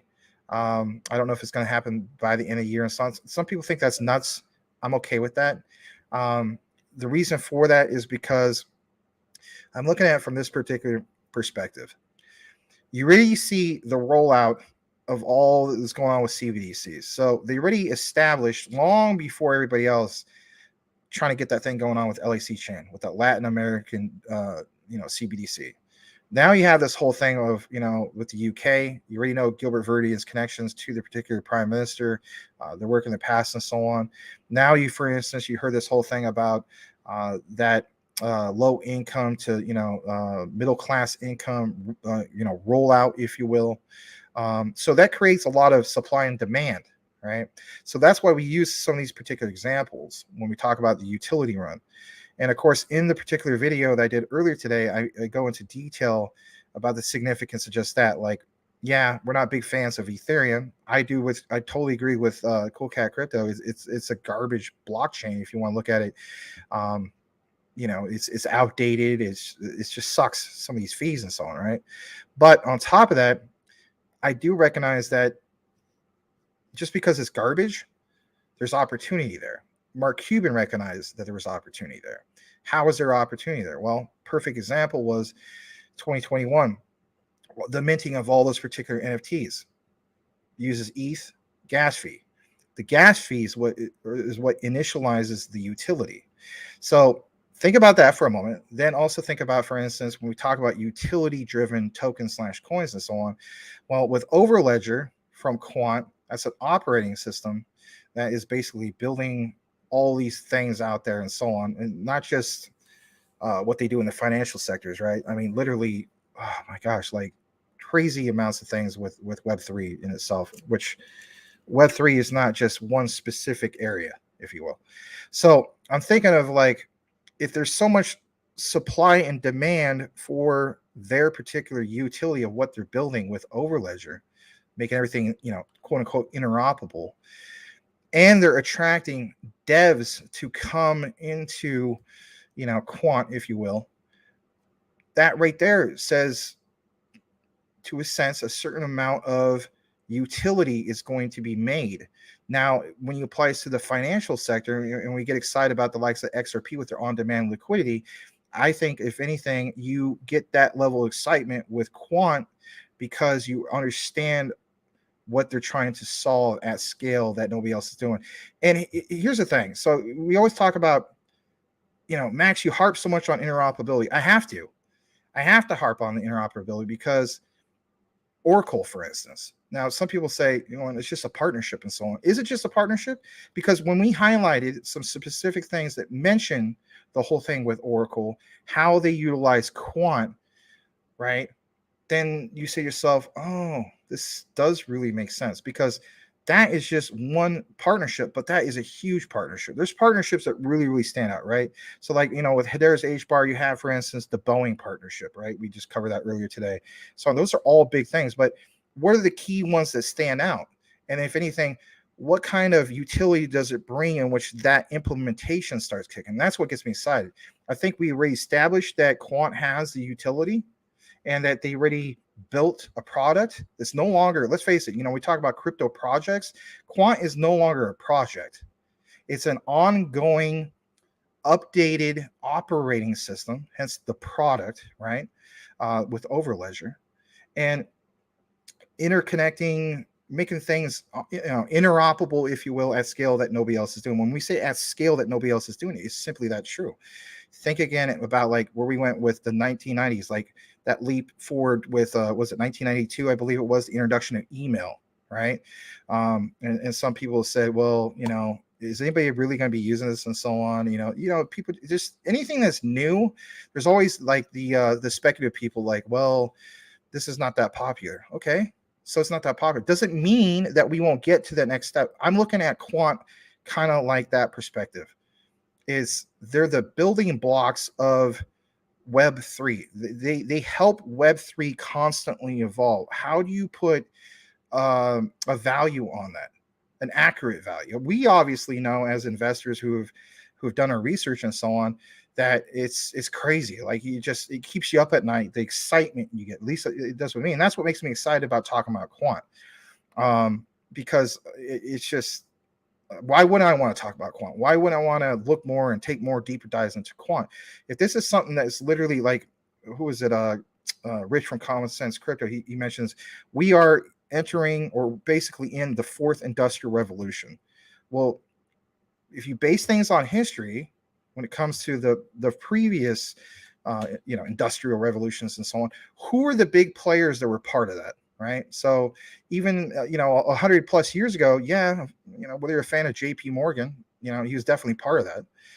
I'm also looking at it from the perspective of the simple things. Who builds the railroads? Who builds who has the picks, the shovels, all that stuff? It's not about a gold rush. I hate to use that analogy. It's about those who gave you the tools or who uses the utilities, and then you can draw the connection to the likes of Quant and so on. So to give you that particular one, that's a long, detailed explanation, but I'm glad you're hooked on the videos, and I really appreciate people like you, because it tells me that we're doing something right, and I'm going to keep talking about it and so on. I think I saw somebody post in the comments, they're like, every day, bro? Yeah, I'm going to talk about Quant every day. Why? Because I'm personally invested into it, and I love talking about it. Why wouldn't I? All right, Daniel Delgado. New York is the worst for exchanges. Yeah. Well, New York, I hear about people, for instance, like, was it Crypto Winter? Shout out to Badir. I don't know if he's listening. Some other people, I think it's there's another new guy, Rob G, a good guy who listens to our show and watches the record. He was talking about it because of New York. You can't get XRP no matter what. And let's face it, I mean, you can get XRP. It's just on a few exchanges like, KuCoin and so on. I'm going to go ahead and skip into some of this. I'm just trying to see if I skipped anything at all. Last thing I want to do is basically skip a super chat or something like that, because I mean, super chat should be designed in which, boom, that's that priority, if you will. But I didn't see any. That's okay. That's not hitting anything. I'm just trying to make sure I respect that. All right, Bactron, love your channel. Tim, watch daily. Thank you so much, Bactron. Again, consider changing your avatar to something about who you are and what you're all about. It helps us identify you a lot more easier because you have a picture. Fern 75. But yes, again, thank you that that you love the channel. We really appreciate that. Fern J75 states, have you heard regarding the tweet stating that Quant is going to use LCX coin as payment for Overledger? I have not heard that. Anybody else heard that? I'll be honest, I have not heard that. Okay. Salamander, Binance US stopped for now to buy the Voyager company. Interesting. Glad I didn't go all in, because then, if anything, I was looking at it from the perspective of they purchased all the assets. I'm gonna highlight that real quick, Salamander. Thank you for pointing that out. They bought the assets, and I said to myself, okay, this is going to be, when I heard about the whole thing, I'm going to have myself, sorry. So it's just because I read a lot, and then I'm thinking of all this stuff all at once. Anyway, so I was originally excited. I wanted to basically not go all in, but almost all in when it came to Voyager, because I did well with it before, right? I basically, and then I swapped it to Luna Classic, teaches on. But what excited me was the stressed assets seemed like it was a standout one for 2022. And I'm looking at it from the perspective of, I think it's going to pump again. And do I, let's say I'm able to yield like 10 grand on that, depending on what I put in. Well, with that said, I was going to swap it to, for instance, like XRP, Quant, something like that, right? But when I heard that, it was just acquiring the assets, this is not going to be like a big win for the token itself. When I saw a lot of that emphasis, I said to myself, oh, shoot, might want to hold back a little bit on that. So my position ended up changing. I probably still will get back into Voyager, but as far as going all in, no. That risk to reward ratio, that's too risky for me. But I still am going to get back into it, just from the perspective of how much I'm comfortable with potentially losing. Thank you for pointing that out, though. Daniel Delgado, that's why I can't get XRP. Try to find a family member and work out a deal with them, basically. That's what I tell some of my friends, because I live in Arizona. So, one of my best friends, he shows up here once in a while, but Jerry Tapia, aka Monster, if he comes on in the comments. He had his spouse is basically from Mexico, and basically all of their family comes. So I said, take advantage of some of these things. So, I'm not a big fan of Bitmart, but let's face it, they do have some very attractive, staking on there. So, like for instance, there was ApeCoin. For the longest time, you were able to stake ApeCoin and get 150% APY on it. Whether we're a fan of exchanges or not, that's very attractive to say the least. But as a U.S. resident, you cannot participate in that at all. Now, there's other ways around it, like with VPNs and stuff like that. But you also got to keep in mind they're going to request on the KYC, some identification. And yeah, technically speaking, you could doctor that up as well. But I can't recommend any. Like, I can't give you financial advice. I sure as heck can't give you any, potentially incriminating advice. So my thing to him was, forget the whole VPN thing, because you are at risk of getting like hacks and stuff like that. So just work something out with some of your family and see if the residents are down there in Mexico and so on, or wherever else, and work something out in which you have kind of like a family pool, if you will, and you want to take advantage of some of the staking, because somebody has an actual Mexico identification and whatnot. People do that, so got to do what you got to do. And think about this. In the future, do we all have to start doing this? Am I going to have to start calling my relatives in the Philippines, Germany, some of my relatives in the UK, and other parts of the world, right? And say, hey, I have to work this out with you because we got harsh, strict regulation in the United States. It might come to that. I will always recognize that crypto is an opportunity, whether this thing all burns to the ground or not. That's just me. All right, we have 50 people in here. Thank you so much for joining us here tonight for Crypto Talk Now. If you're wondering about Larry, he had to step away because he's just simply kind of like not feeling good. He's suffering from sleep apnea. I suffer from it too. But yeah, if it becomes extreme, it just takes the sap out of you. All right, Calvin's in the house. He says, hi, Tim. Okay, good to see that. Larry's suffering because he has no XRP. That's a good one. Yeah, Larry, if you're watching, get yourself some XRP. You will be able to sleep so much better knowing that you're going to be getting, generational wealth, my friend. Thank you so much, Cool Cat. That's a good point. What's the name? An XRP a day keeps the doctor away. That's a good one. Crypto Puppet. I got a good trick to help you get sleep, Max. All right, I'd like to hear that. Although if it is what I think it is, yeah, that does. It definitely helps a person go to sleep. I agree with that. But anyway, tequila helps you sleep.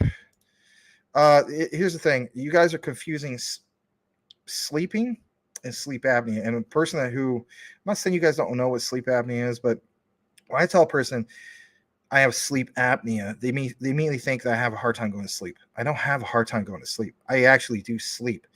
The problem is with sleep apnea is when you get up, you feel refreshed that you can take on the day, or do you feel like you're just completely bombed out?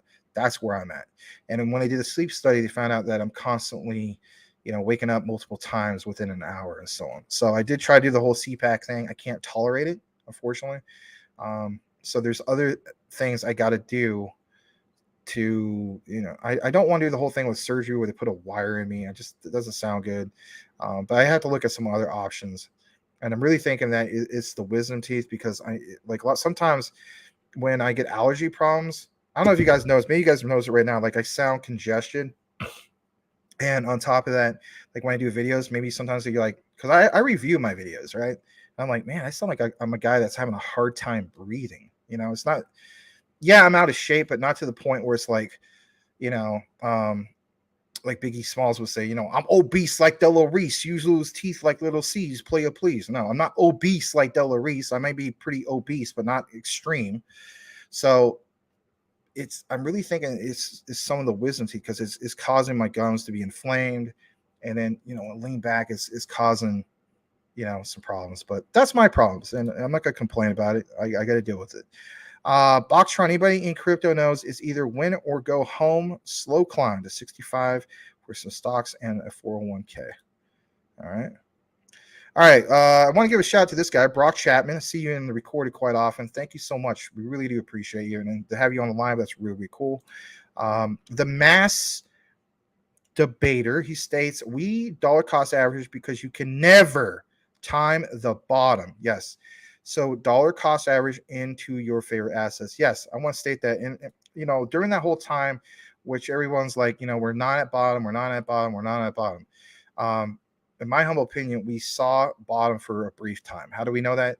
When Bitcoin touched the 15s, right? The 15,000 area. It only happened like twice in 2022. And that was with everybody saying, no, Bitcoin is going to 12K by the end of the year. That didn't happen. Maybe it still happens in this year. I'm not a fortune teller, but I just want to point that out.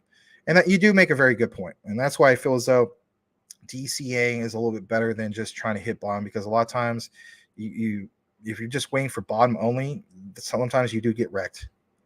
And that's a very valid point you put. I also hear the other debate, and some of the other people, they're like, well, Max, that's why I do,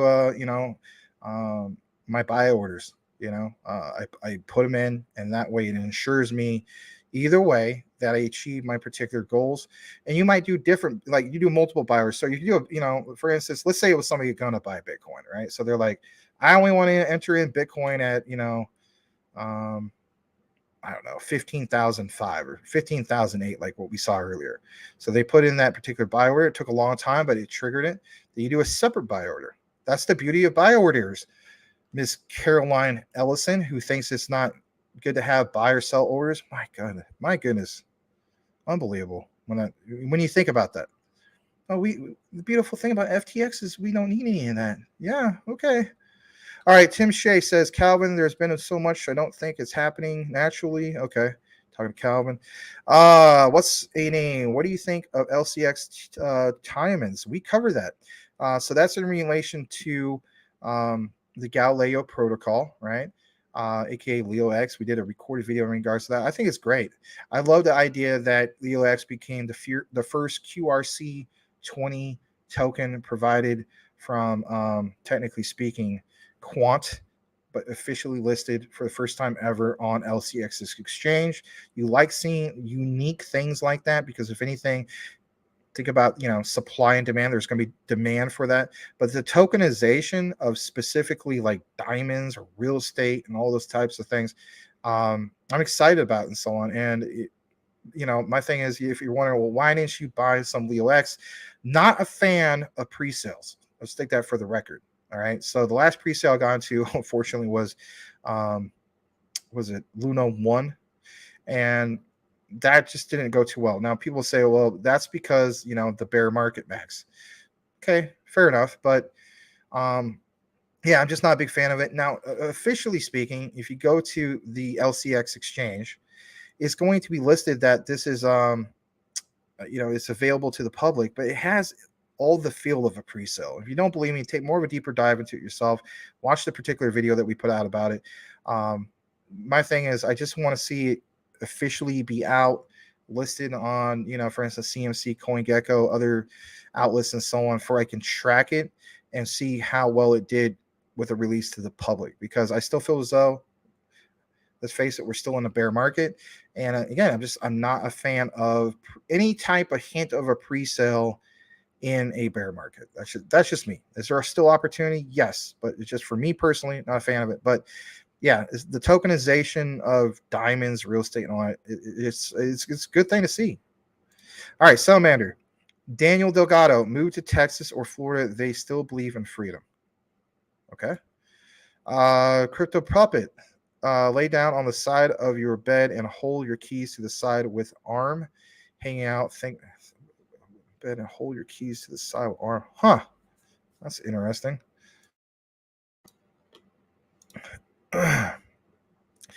Backtrend, I agree. Hope Quant dumps so I can FOMO, get some more. Yeah, a lot of people are hoping for that $50 mark and so on. There's a lot of comments, so I'm going to try and get into some of the other news coverage we have here in a bit. Pull and KuCoin are his go-to for XRP. Cool cat, haha. Everyone's second chance at Bitcoin is staring them right in the face, and it isn't Quant. Okay, fair enough. That's where we can just agree to disagree, but it's okay. Not saying that I'm disagreeing with BSV, but I mean, if you don't see Quant, I mean, I'm not trying to force you to see Quant any more than you're not forcing us to see BSV, right? All right, Tim Shea, Daniel, I get XRP on KuCoin. Okay, cool. XXI Game is in the house. Good to see you, man. He says he believes we've been in a recession. By June, we will be out. I choose to DCA and have been for the past 4 months. This boat will not miss. Cool. Good to see you, man. All right. Let me see where else we're at. Let me see. There's quite a few, and that's good. These are good problems. Quant doesn't even come close to BSV as far as scaling. Then fine. If that's the case, I can own both, and I'll be cool with it. Why do I have to own one? Or why do you have to own one? I don't know. Let's see here. Coochie Boy. If the stock market crashes, then we know we're not near a bottom. Very true. Very true. All right. I will answer this before I get into some of our news coverage. Big Watch Dude. Hey, Max, will financial institutions determine which ISOs they're going to use? Yeah, I think so. Yeah, I think you're already seeing that as we speak, actually. For instance, the ones that are obviously going to utilize XRPs or Ripple's, ODL, right? The on-demand liquidity and so on. You could even say the same thing for XLM.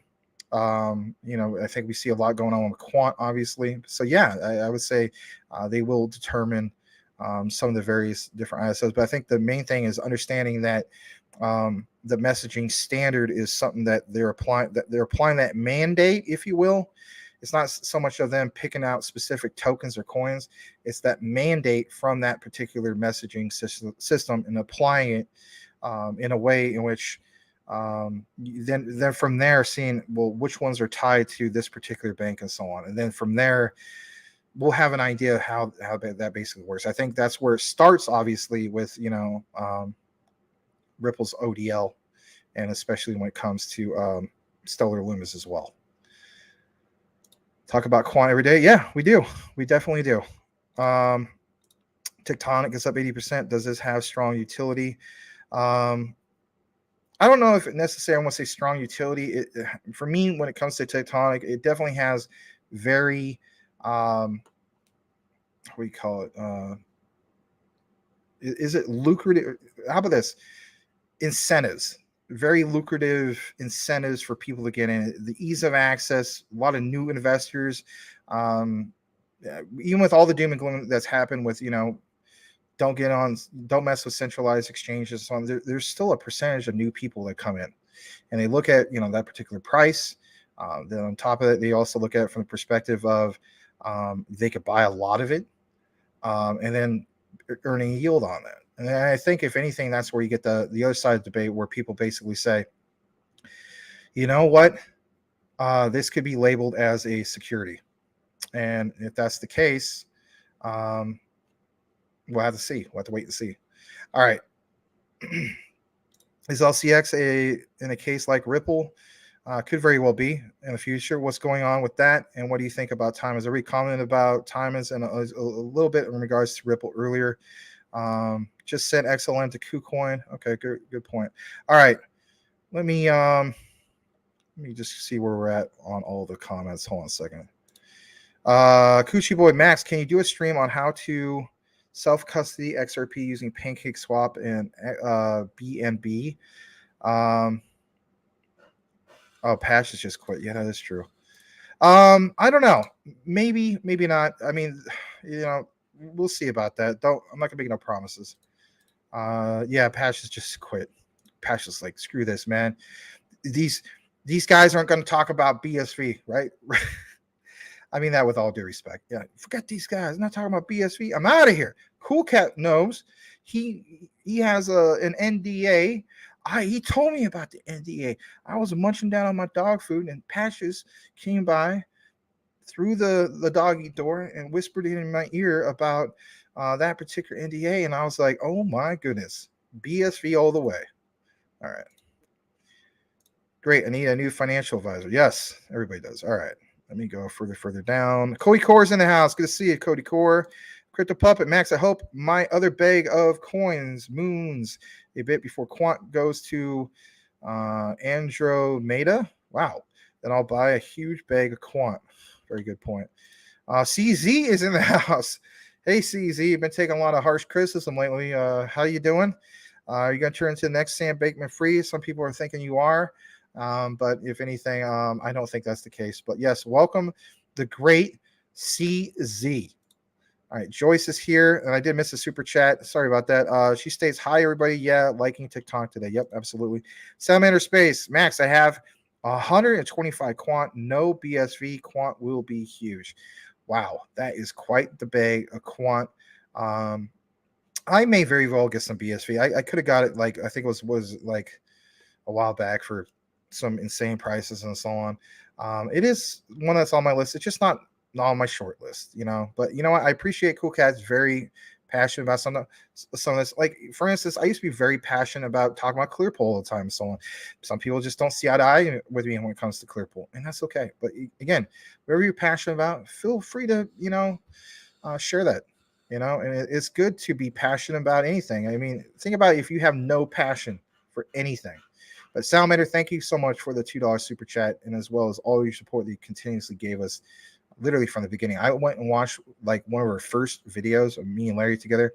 I'm recognizing a lot of you guys. Joyce, you were there from the beginning. Salamander, Cody Core, Tim Shea, Cool Cat Crypto, Mike Cornwell, Brian Dowie, I think you were near that time. If I forgot any names, we talk about the crypto journey. It's also the content creator journey. You guys are part of that journey.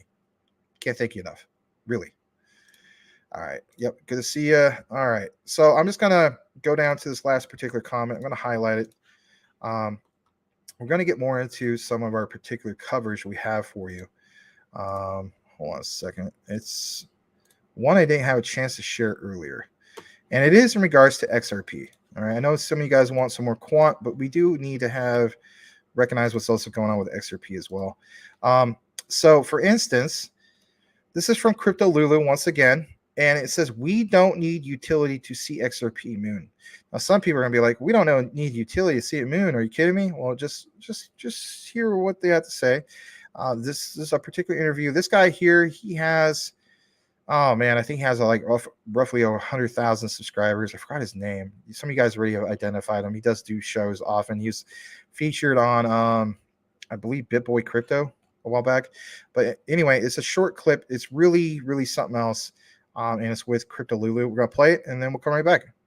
I think you're right, because there's the speculative price action that moves. Exactly. Then there's the utility price action, which will make the speculative price action look like you just said, a little blip. Yeah, well, let me tell you, the speculation outcome, if we had a solid bull run with XRP purely on speculation, the Fibonacci's are showing a $66 to $68 XRP. Right. Yeah, without utility. Right, without utility. Yep. So if at the 4.236, yeah, if you're kind of in doubt about the price going way up, someone Mhm. watching this video and they think I'll never get to $100.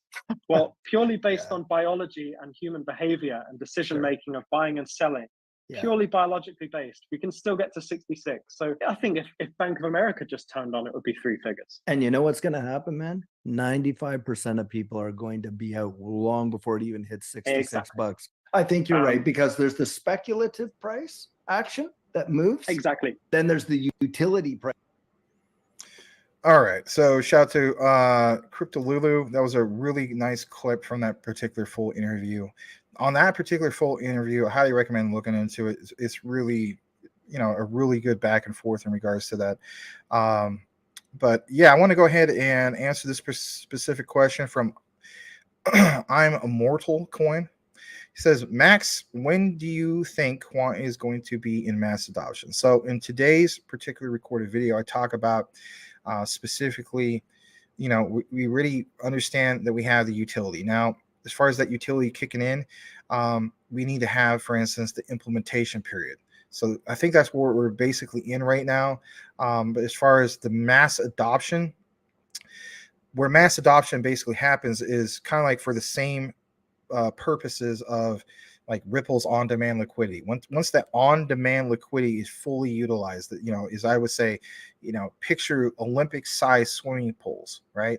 Currently speaking, we have the tap, if you will, or that faucet, and it's just you're getting a few little droplets, right? Same can be said about Quant. It needs to be fully implemented. So right now we are at the beginning stages of that implementation. I may be saying, well, Max, I'm not seeing it. It's okay. I'll state this for the record. You are starting to see it. So for instance, we covered it at the very beginning of today's recorded video. Highly recommend you taking a look into that. It mentions specifically what's going on with the UK as we speak. The rollout of, I guess you could say, like their version of stimulus, right? So they're trying to kick in the whole introduction of CBDCs and so on. And, a gentleman from, who worked with the central banks a while back, who was a big fan of XRP, he months ago mentioned that this would happen. He said specifically what will happen is that they'll start, for instance, in UK with the rollout for low income families, send them, a certain amount, let's say, 1,000, 3,000 pounds and so on. And then from there, middle class families. But the last to receive anything would be, the elites, the wealthy class of people and so on, because they're trying to jumpstart that adoption, right, of these CBDCs. And if anything, think about that.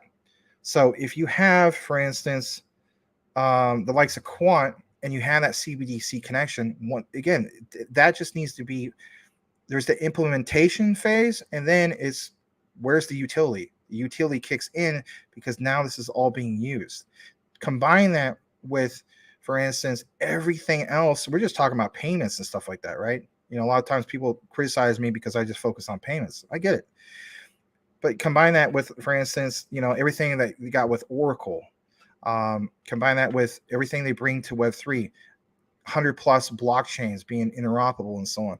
So my magic moment when it comes to Quant is when we start seeing the influx of all this cash. I know we're focusing on crypto, but in reality, it's when all of that fiat money between various different countries, trillions, if not quadrillions and so on. And if you see that the likes of Quant or, Stellar Lumens or the likes of, Ripple and so on are part of that influx of cash that we never seen on cross-border or overseas payments ever before in the history of mankind.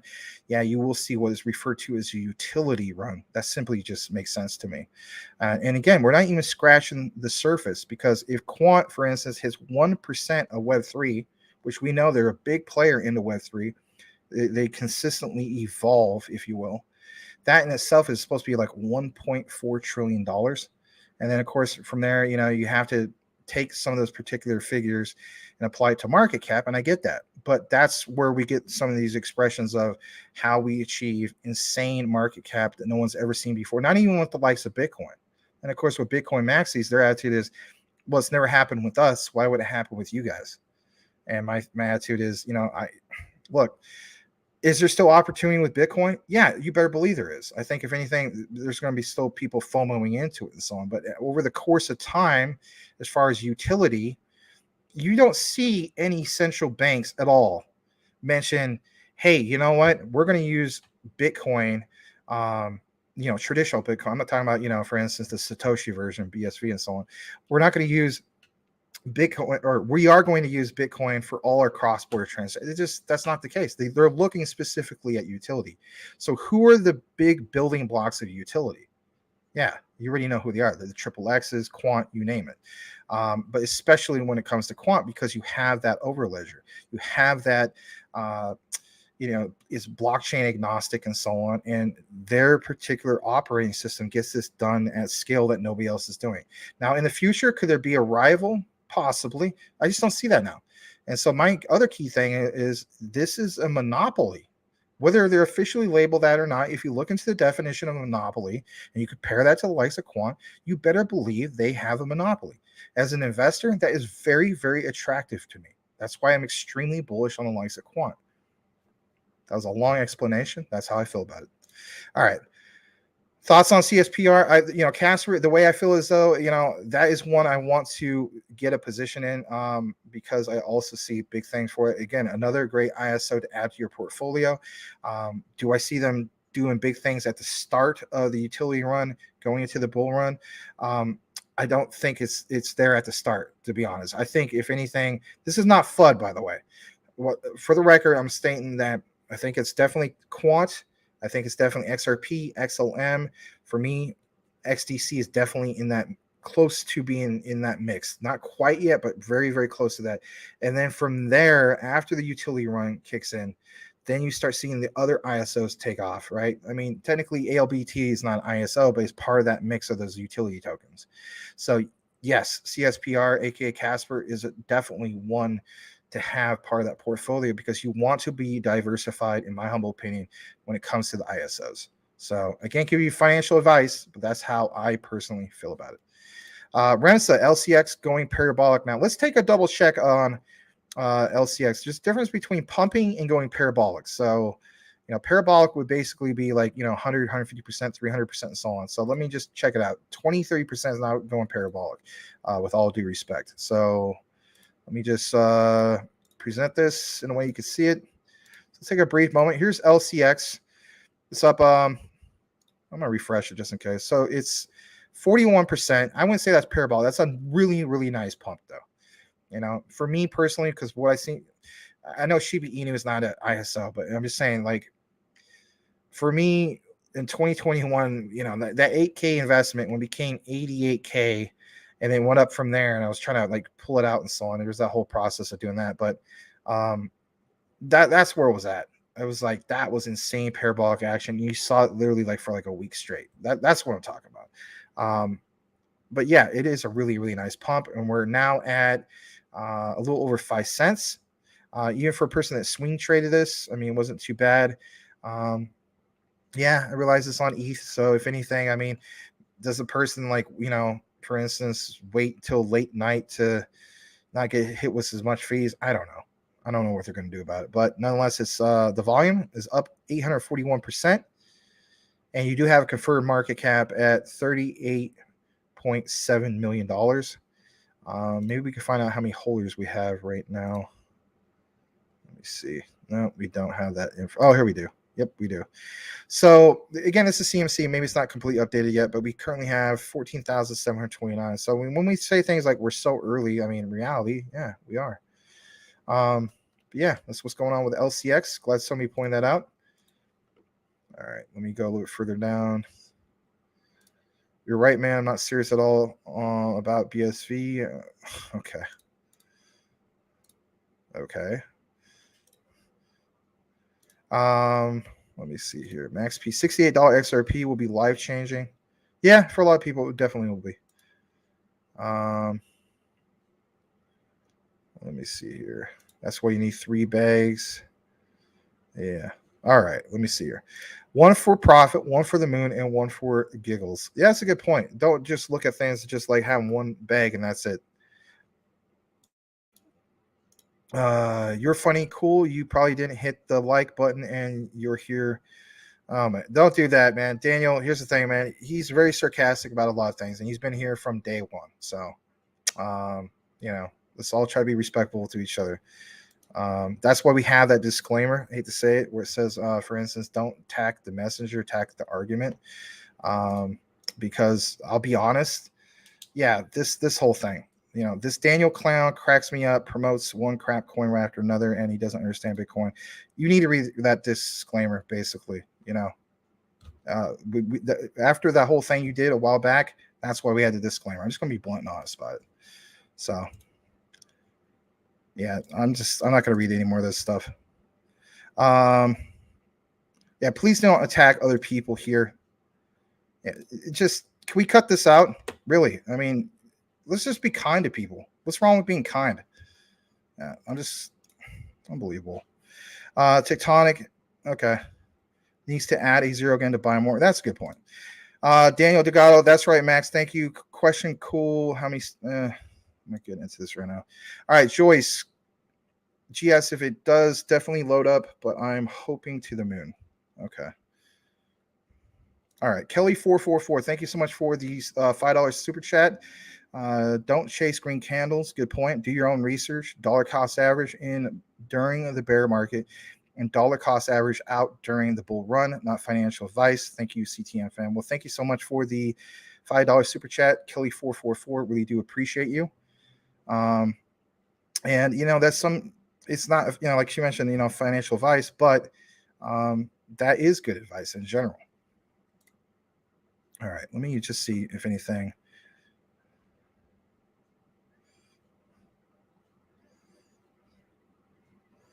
All right. Crypto Puppet. We are early Bitcoin holders back then, waited years, and then sold some us quant holders. We must have patience. Yeah, I hear you. I mean, I hear you, but I mean, what are we? No offense. Are we in kindergarten? He started it. I mean, come on. Boomer F and Sooner. I mean, and I'm not, keep in mind, I'm a school teacher. I have to deal with this stuff all the time. Oh, Mr. Stanley, this guy started it. And he started. It's like, okay. I mean, I understand. You feel like you're attacked, but come on. And if anything, what I'll do is, I don't know, maybe I'll just send a message to some of these guys like, look, you can't be attacking audience people. They feel as though they're going to retaliate back to you guys and so on. I mean, I get it, Yeah, it's all good, Daniel. So let me see here. We do have, I think, just a little bit more to cover with you guys. We talked about the whole thing with Peter Schiff earlier, the World Economic Forum, LCX. Yes, here it is. Towards, wrapping this up here in a bit, it's in regards to ALBT. I definitely want to share this with you guys because I thought it was really, really cool to actually see an ALBT update / news and so on. So this is good stuff. It's been a while since we did ALBT coverage. We want to continuously, cover and break the news out for you guys if we can and when we can, right? So the last time we gave you guys some news was regarding, that particular smart wallet, right? And, you like to see the likes of ALBT have these particular updates and whatnot. So it says ALBT, this is likely to explode on the next bull run. This is something that excites me. So when, Tim Shea shares the likes of ALBT, I say to myself, this is why he, was all gung-ho about ALBT. So it says bridging TradeFi and DeFi finance, access to DeFi products. Got that KYC and anti-money laundering mod. You even saw that, for instance, with that last smart wallet that we introduced to you guys, right? I love the idea that, it's not so much KYC to the point where you're giving away too much of your own personal information, right? So there's that. Cross-border regulatory compliance. I mean, these are all good things you want to see. Client peer-to-peer lending and NFTs, DeFi investment terminals. But look at this, long-term 100x, and maybe I can expand it more. Okay, that's the most I can. It says Alliance Block is now a member of LSEG's partner platform, giving LSEG's institutional members direct market access to Alliance Block. Alliance Block joins LSEG partner platform. Alliance Block is building the first, listen to this, globally compliant decentralized capital market. The Alliance Block protocol is just that, decentralized, blockchain agnostic, similar to Quant. Hence why I think maybe, Tim, you share in the comments, is that why you feel as though ALBT is, Quant's little cousin, if you will? Because if you think about it, right, Quant is blockchain agnostic. ALBT is blockchain agnostic. But it's a blockchain agnostic layer 2 that automates the process of converting any digital or crypto asset into a bankable product. Very, very impressive. I mean, technically speaking, it's not necessarily like a breaking news update, but look at that. In a way, it is. Alliance Block joins the LSEG partner platform. So it is recent news. I saw this earlier and I said, yeah, we're sharing with you guys. And that's what I'm doing. All right. I think that's about it. So if anything, I know that we have quite a few people here, but I want to state this. We're going to point out just a few key more things from the market. I know that the topic of the show is the market. I want to spot a few things in that, specifically the market. And I'm going to present this in a way for you can, of course, see it before we wrap things up. So we saw LCX still doing good things. That's great to see. I mean, we always want to see these particular things. And let's see here. So the overall crypto market has gone up, what was it, last week or so, from 790 billion to 817.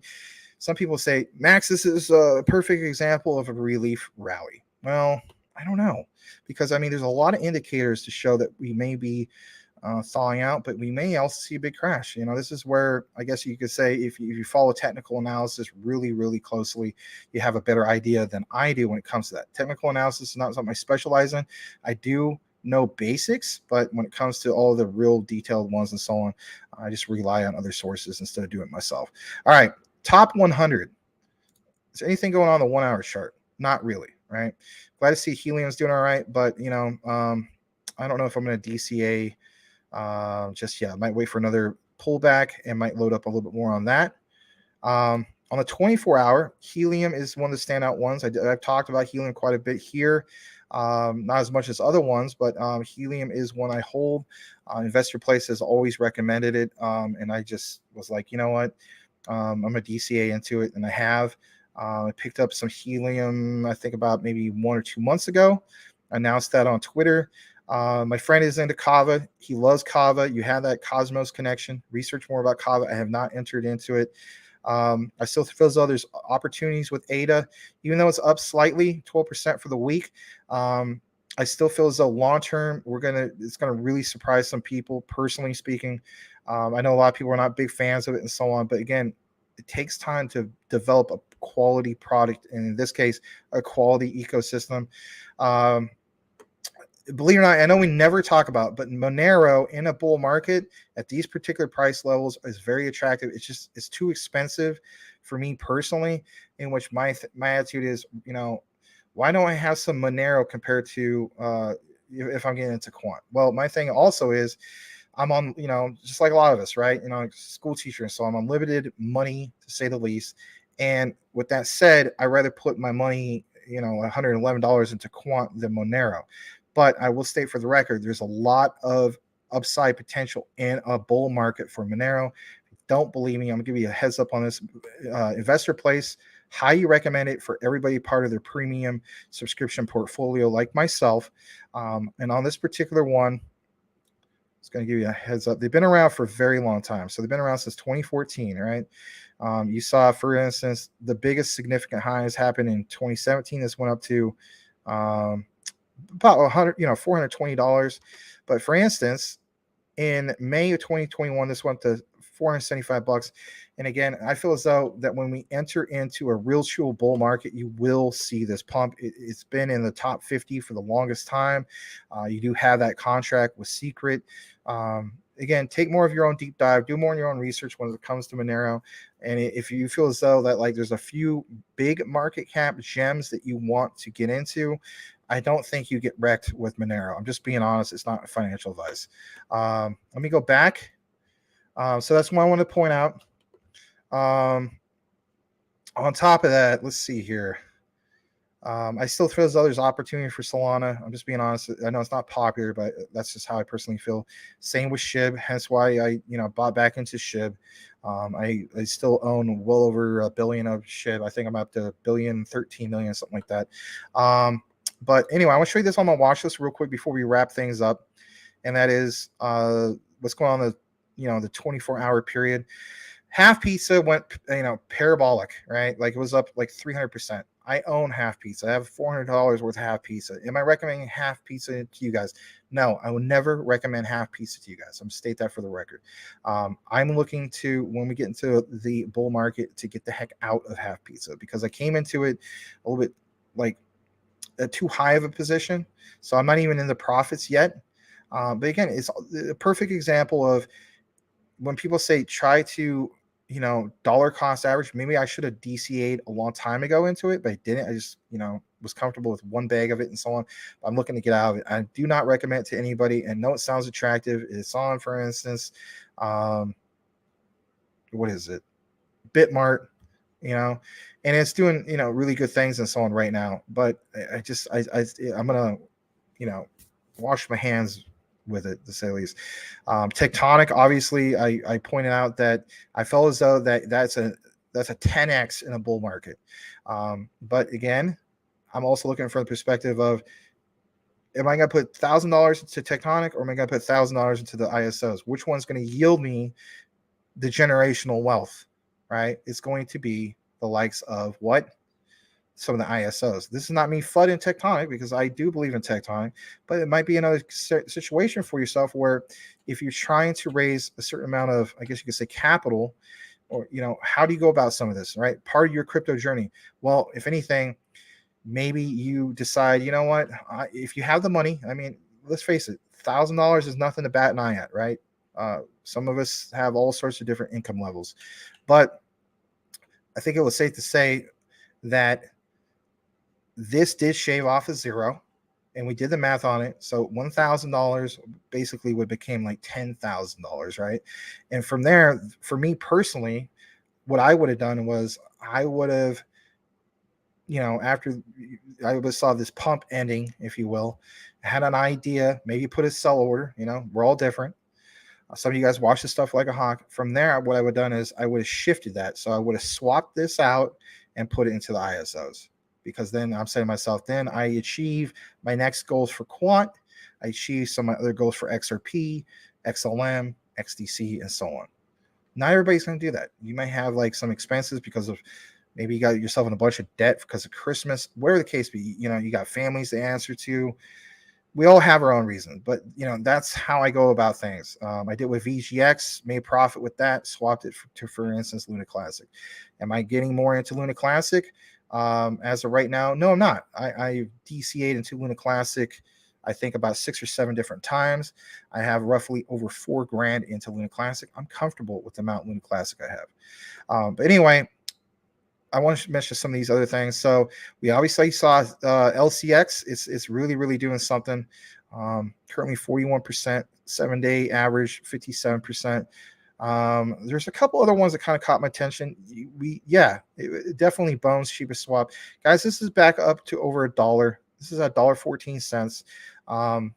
Even if you're not holding this long term, let's face it, it has been a decent, I want to say, swing trade as far as like a weekly, because clearly hasn't, but maybe bi-monthly, right? It's been a really nice swing trade. Helium, we point out in the past, has been an excellent swing trade. However, the last time around, if you would have came into like what I came into it as, like a little over $2, wasn't a decent swing trade, right? But these are some rock bottom levels for HNT. In a bull run, watch out for HNT. How do we know that? Well, I'll tell you this much. It was over $50 in the last big run of 2021. I started off with I think I only had like 5 of these. And if anything, my investment of 5, I walked away with like maybe a couple $100 up, which wasn't too bad. But anyway, right around that time where Bitcoin, Ethereum were at all-time highs, this was also right there with it. And it went up to $51. And you got to keep in mind, you can also mine this. You use what is referred to as a helium hotspot, if you will. And they recently got that partnership with T-Mobile. And I will state this for the record. Also, if you choose to get into mining with this is one of the most easiest ways to mine. I'm not personally doing it, but everything I've seen about it. And one of the key things is not necessarily locating your miner at a specific place, for instance, to mine. Like some people have it too. Well, I wanted, have it at a coffee shop and stuff like that. With that old use case they had for mining, that worked, but they changed some of the things they do now. It's more like data scraping at this point. So if you could find an area where, it's an area where nobody gets coverage, right? So somebody, for instance, they go from their Wi-Fi, there's no Wi-Fi, right? So they need to connect to the cloud. Well, they're not getting no connection to that because they're in the middle of nowhere. So they scrape off of this. Then that's how you get some crazy mining rewards, if you will. And I'll put it this way, the whole thing of all those people that went from Ethereum and, with their ASIC miners, and now they have this thing and they're like, I don't know what to do with this. I'm going to sell it, whatever. A lot of people have been coming into Helium, not with ASIC miner, obviously, but they've been coming into Helium because people were like I'm telling you before, there's 10 million plus people out there worldwide who are miners who are looking for other avenues, other places to do a form of mining. And H&T is definitely standing out. Currently speaking, you have 424% on that. but yeah, I'm just looking at it from that particular perspective, like maybe setting up a miner in which like it's, in a farmland area where there's like no reception. It's not even a rural area, like beyond that, like there's nobody. But what they're doing is they're taking these HNT miners, right? These hot spots, if you will, and they're placing them in areas in which, okay, there's a lot of people walking in these paths. So like hiking paths. I know it sounds nuts, but that's how some of these guys are really doing well with their rewards compared to other people who just put this, like, for instance, on top of a ledge, beaming through a window, beaming like 30 miles in one direction. Those people, they do good as well. But the ones that really, really are able to mine the crap out of this, do that particular method I'm mentioning. You can look more into it yourself. But even if you're not going to do mining, there's still a lot of potential here. And of course, I DCA'd into this quite a few times. So I think that's going to wrap things up. I'm going to basically maybe read a couple more comments, if that, and then we'll go from that. Yep, LCX is flying. It's a new year, 2023. Let's all be cool. I totally agree. Let's let the haters hate. We got you, Max. I always, my thing is this. I give Daniel Gayton the benefit of the doubt. I give Cool Cat the benefit of the doubt. I think if anything, all of us need to give each other like the benefit of the doubt on a lot of things. So, it is New Year. We need to put the past behind us and so on. But I understand, when people are upset, things get kind of heated. So, do you think a quick blurb on Volt, please? Thanks. Yeah, you guys know I'm not really a big fan when it comes to meme tokens, but I've told Larry countless times that, I feel as though Volt is one of the last great meme coins. In a bull run, you want to hold some Volt just for the same reasons you want to hold some Tectonic, right? If you have the money to do so. So I look for Volt in a bull run to burn at least a minimum of 1-0. Does it burn 2 or more? Maybe, but I think that's it. I think if anything, obviously SHIB is going to still hopefully be around, but if it's not, Doge, SHIB, or like the Coke and Pepsis of memes, I honestly think the last of them to join that mix is Volt. You could say Volt is like the RC Cola of the mix. And after that's it, basically it. As far as the specific updates, I love seeing, they're on 100+ exchanges, very passionate community. I mean, at any point, even if I was to do extended coverage, if I tagged the Volt Army right now, probably have a whole wave of people coming through right here. That's really, really cool, because again, we have proven that, everybody says, it's all about utility. Don't get me wrong. I'm with you 100%. If I'm not with you, why would I talk about the ISOs? But there is something to be said about what trends. Can you trend enough with a particular coin that doesn't have much utility? I understand, they'll say, well, Volt is used for this particular payment and so on. I'm not debating that. But what I'm saying is, I always use this comparison. If the Elon token, aka Dogecoin Mars, flew under the radar, and it did, we know this for a fact. Everybody was talking about everything else. Nobody was talking about Dogecoin Mars, and that community is just as big or bigger than most. Volt is that much more bigger than Dogecoin Mars. And if anything, they have, I think Larry reported this, 96,000 tweets within a span of under less than a week, right? And at some point, they even have more tweets than SHIB and some of the other ones. So I'm looking at it from that perspective. Is the community so large and so big that they trend enough, even though they don't technically have like the quote unquote utility, like obviously like ISOs and so on? Yeah, they don't have that. But is it enough in which they still trend, in which it creates kind of like that pressure cooker effect? My answer basically is yes. And I understand that people that are the hardcore ISO guys are going to be like, Max, you're full of it. I'm okay with that. I'm totally okay with that. Why? Because I recognize opportunity, not to the point where I'm going to be tribalistic when it comes to, I hold ISO, so I can't look at the opportunity based on meme tokens and community-driven tokens and so on. Am I not into every single meme token out there anymore? Yeah, you better believe I'm not. Like Clifford Inu, garbage. Mononoke, garbage. Yeah, I own both of those. Oh, Max, you're flooding my bags. They fudded themselves. I'll fud it all I want when it comes to garbage like that. Volt is not garbage by any means the imagination. Yeah, they're ERC20. Guess what? A lot of things are ERC20. But my point is, they trend enough that in a bull run, we should see zeros being erased, at least a minimum of 1, possibly 2, and so on. And that's just the way I look at it. I'm going to hold some of that so I'm not missing out. Again, when people FOMO, that's how people FOMO. Then there's going to be all those people miss out. So people who didn't get in a vault, they're going to be like, well, I'm going to FOMO into this. I'm not saying that people who hold the ISOs are going to FOMO into it, because they're probably not. They're going to be like, so what? I don't care. But you better believe there will be a certain degree of retail investors that are going to FOMO, and that's a good thing.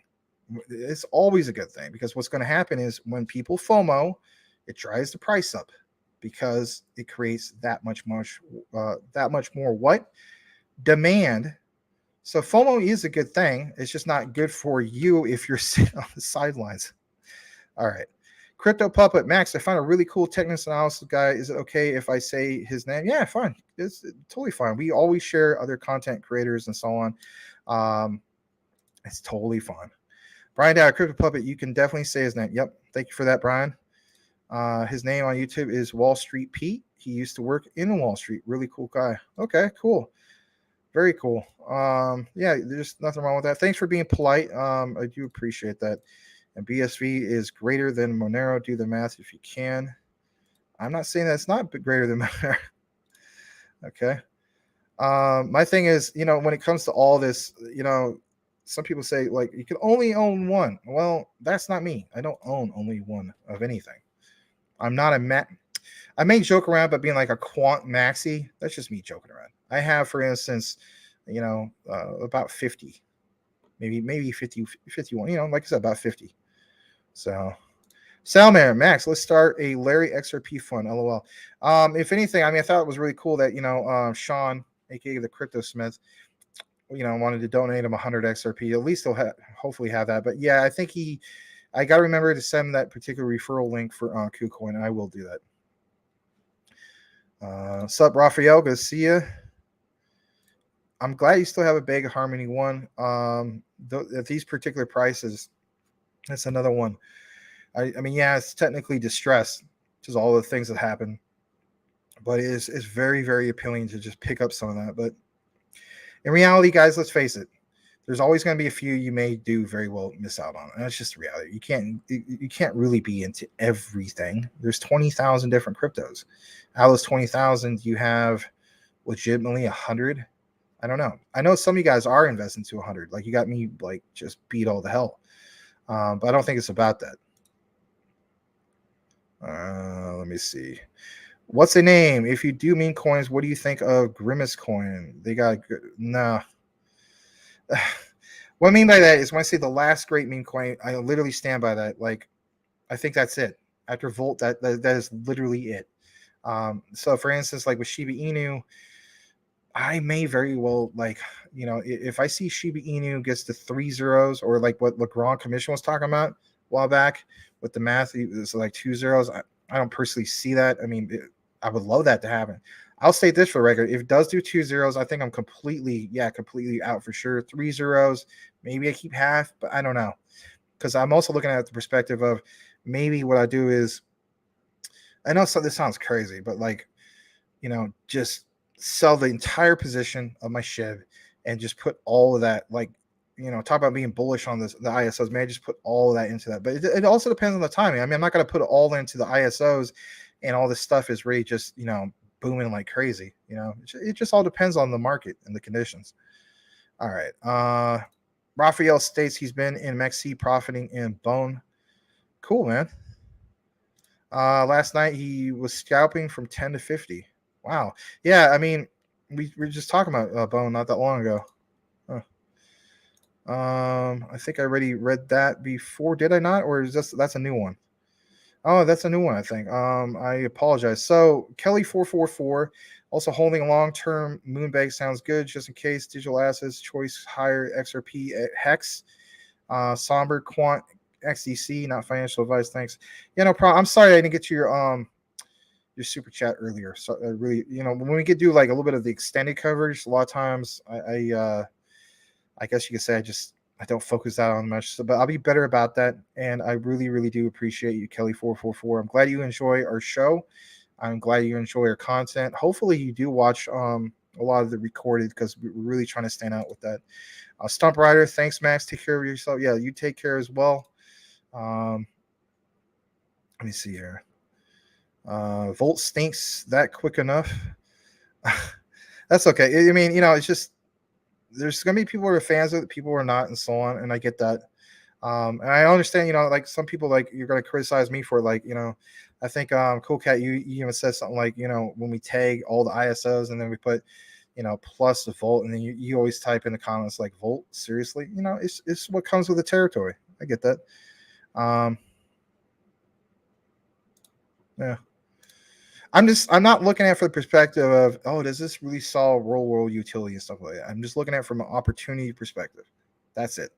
To me, the risk to reward when it comes to Volt is definitely there for me. If I didn't feel it was there for me, I would not even bother with it. If Larry would just want to talk about Volt, I'd be like, I would respect that. I'd be like, all right, I'm just gonna let him talk about Volt. Somebody asked me about it, I'd be like, here's what I feel about it. But that's how I honestly feel about it. And I think I've shared for the record multiple times that I'm not really a big fan of meme coins. I'm not. There's exceptions, and I think it's Shiba Inu, Doge, and Volt, and that's it. That's really it for me. I do still hold quite a few meme coins. Why? Because it's a lot of garbage that I held from 2021. So my attitude is, if we get into a real standout bull run where a lot of these things go to all-time highs, I am going to go with Bleaves' theory, if you remember when he came on the show and said this a while back, many months ago.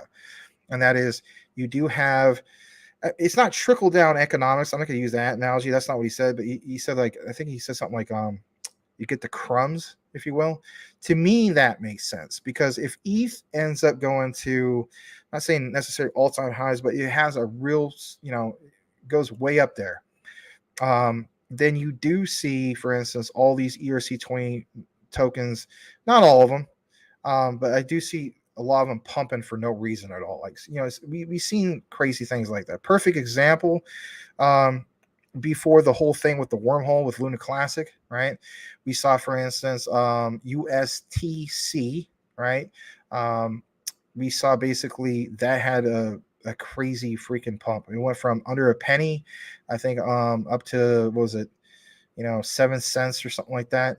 And that was, nobody could explain that. Like, nobody at that time. And I think, if anything, you see some of those ERC20 garbage tokens, meme tokens and so on, do the same thing. It will be enough where I could turn a profit. I don't know.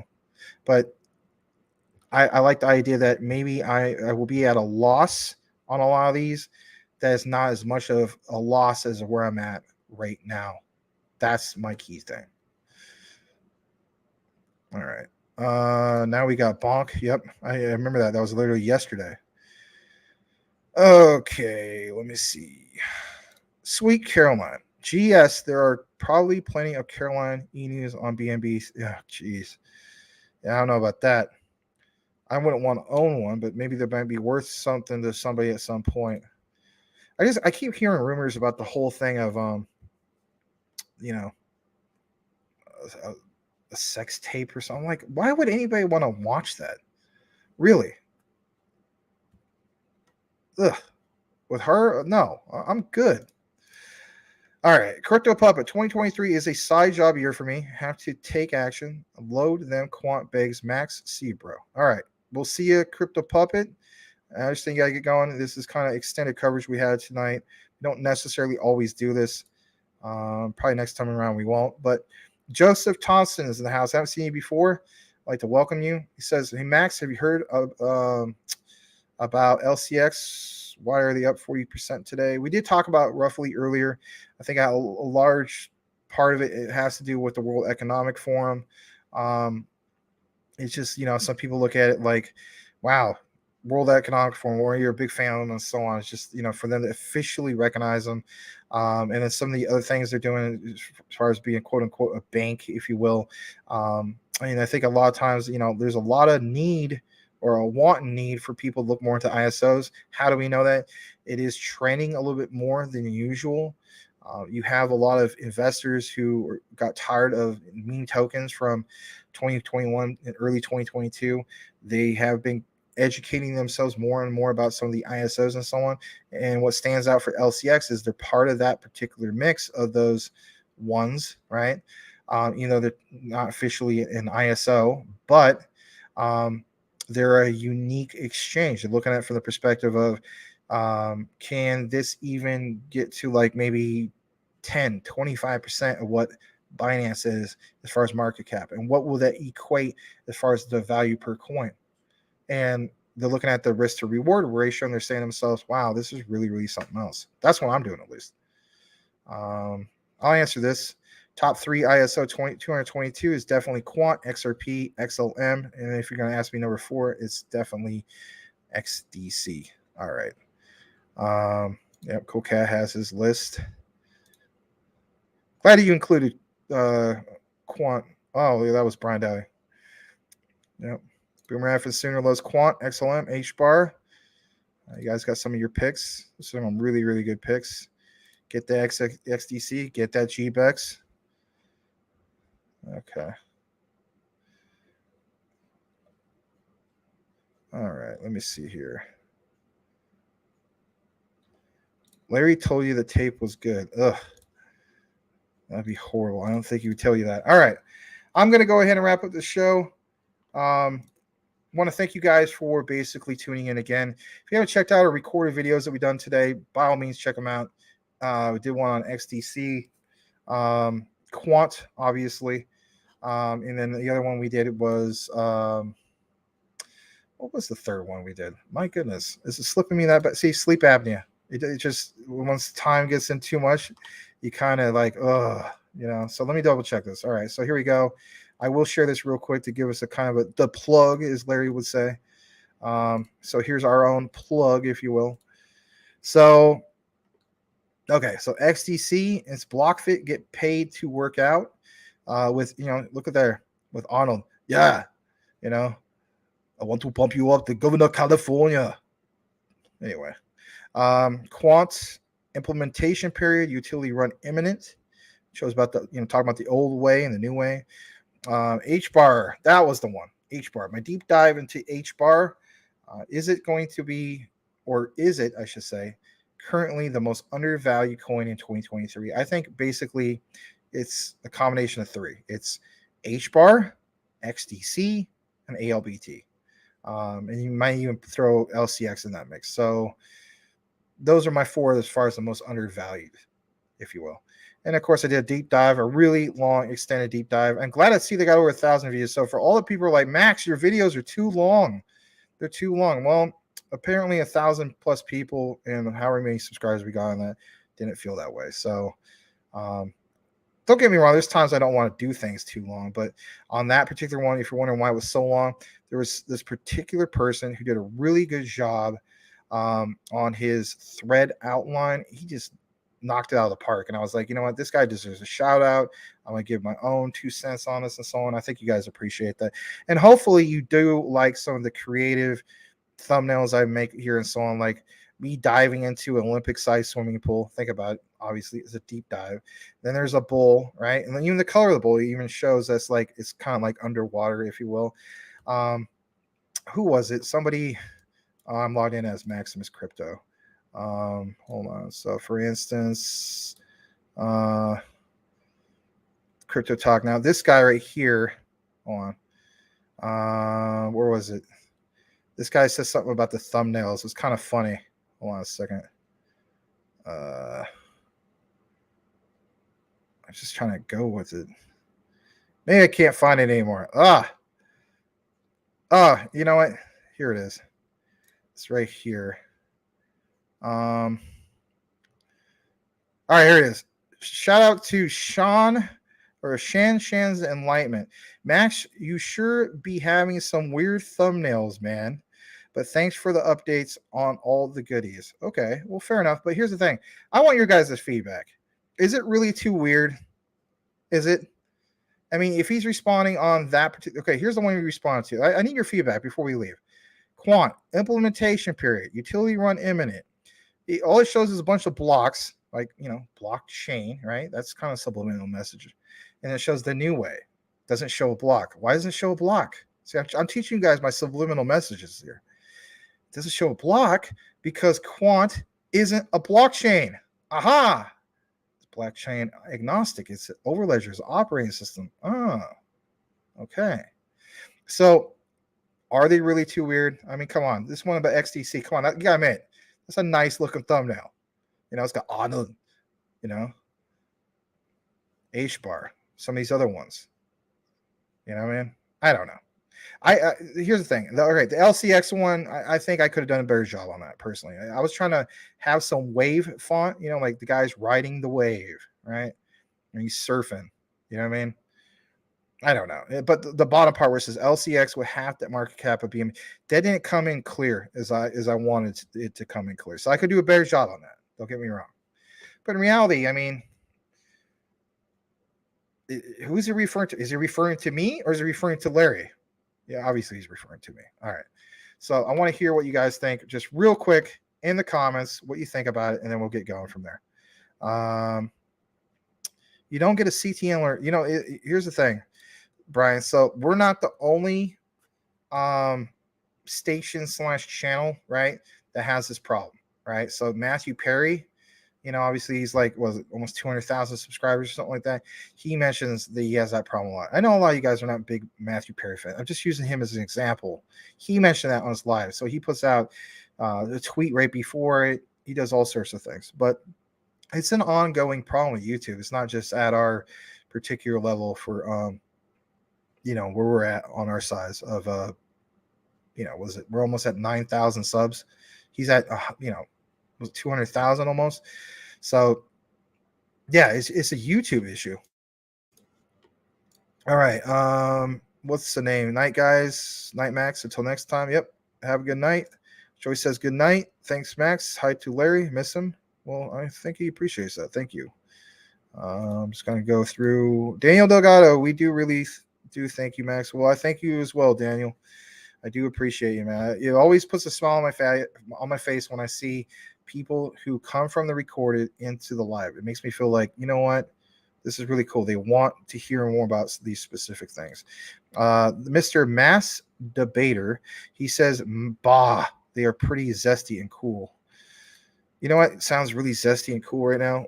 Some jalapeno poppers with some ranch. Not just any type of ranch, but like it has to be like if you've been a Red Robin, like that kind of ranch, or Denny's, that kind of ranch. You know who has the worst ranch for a fast food place?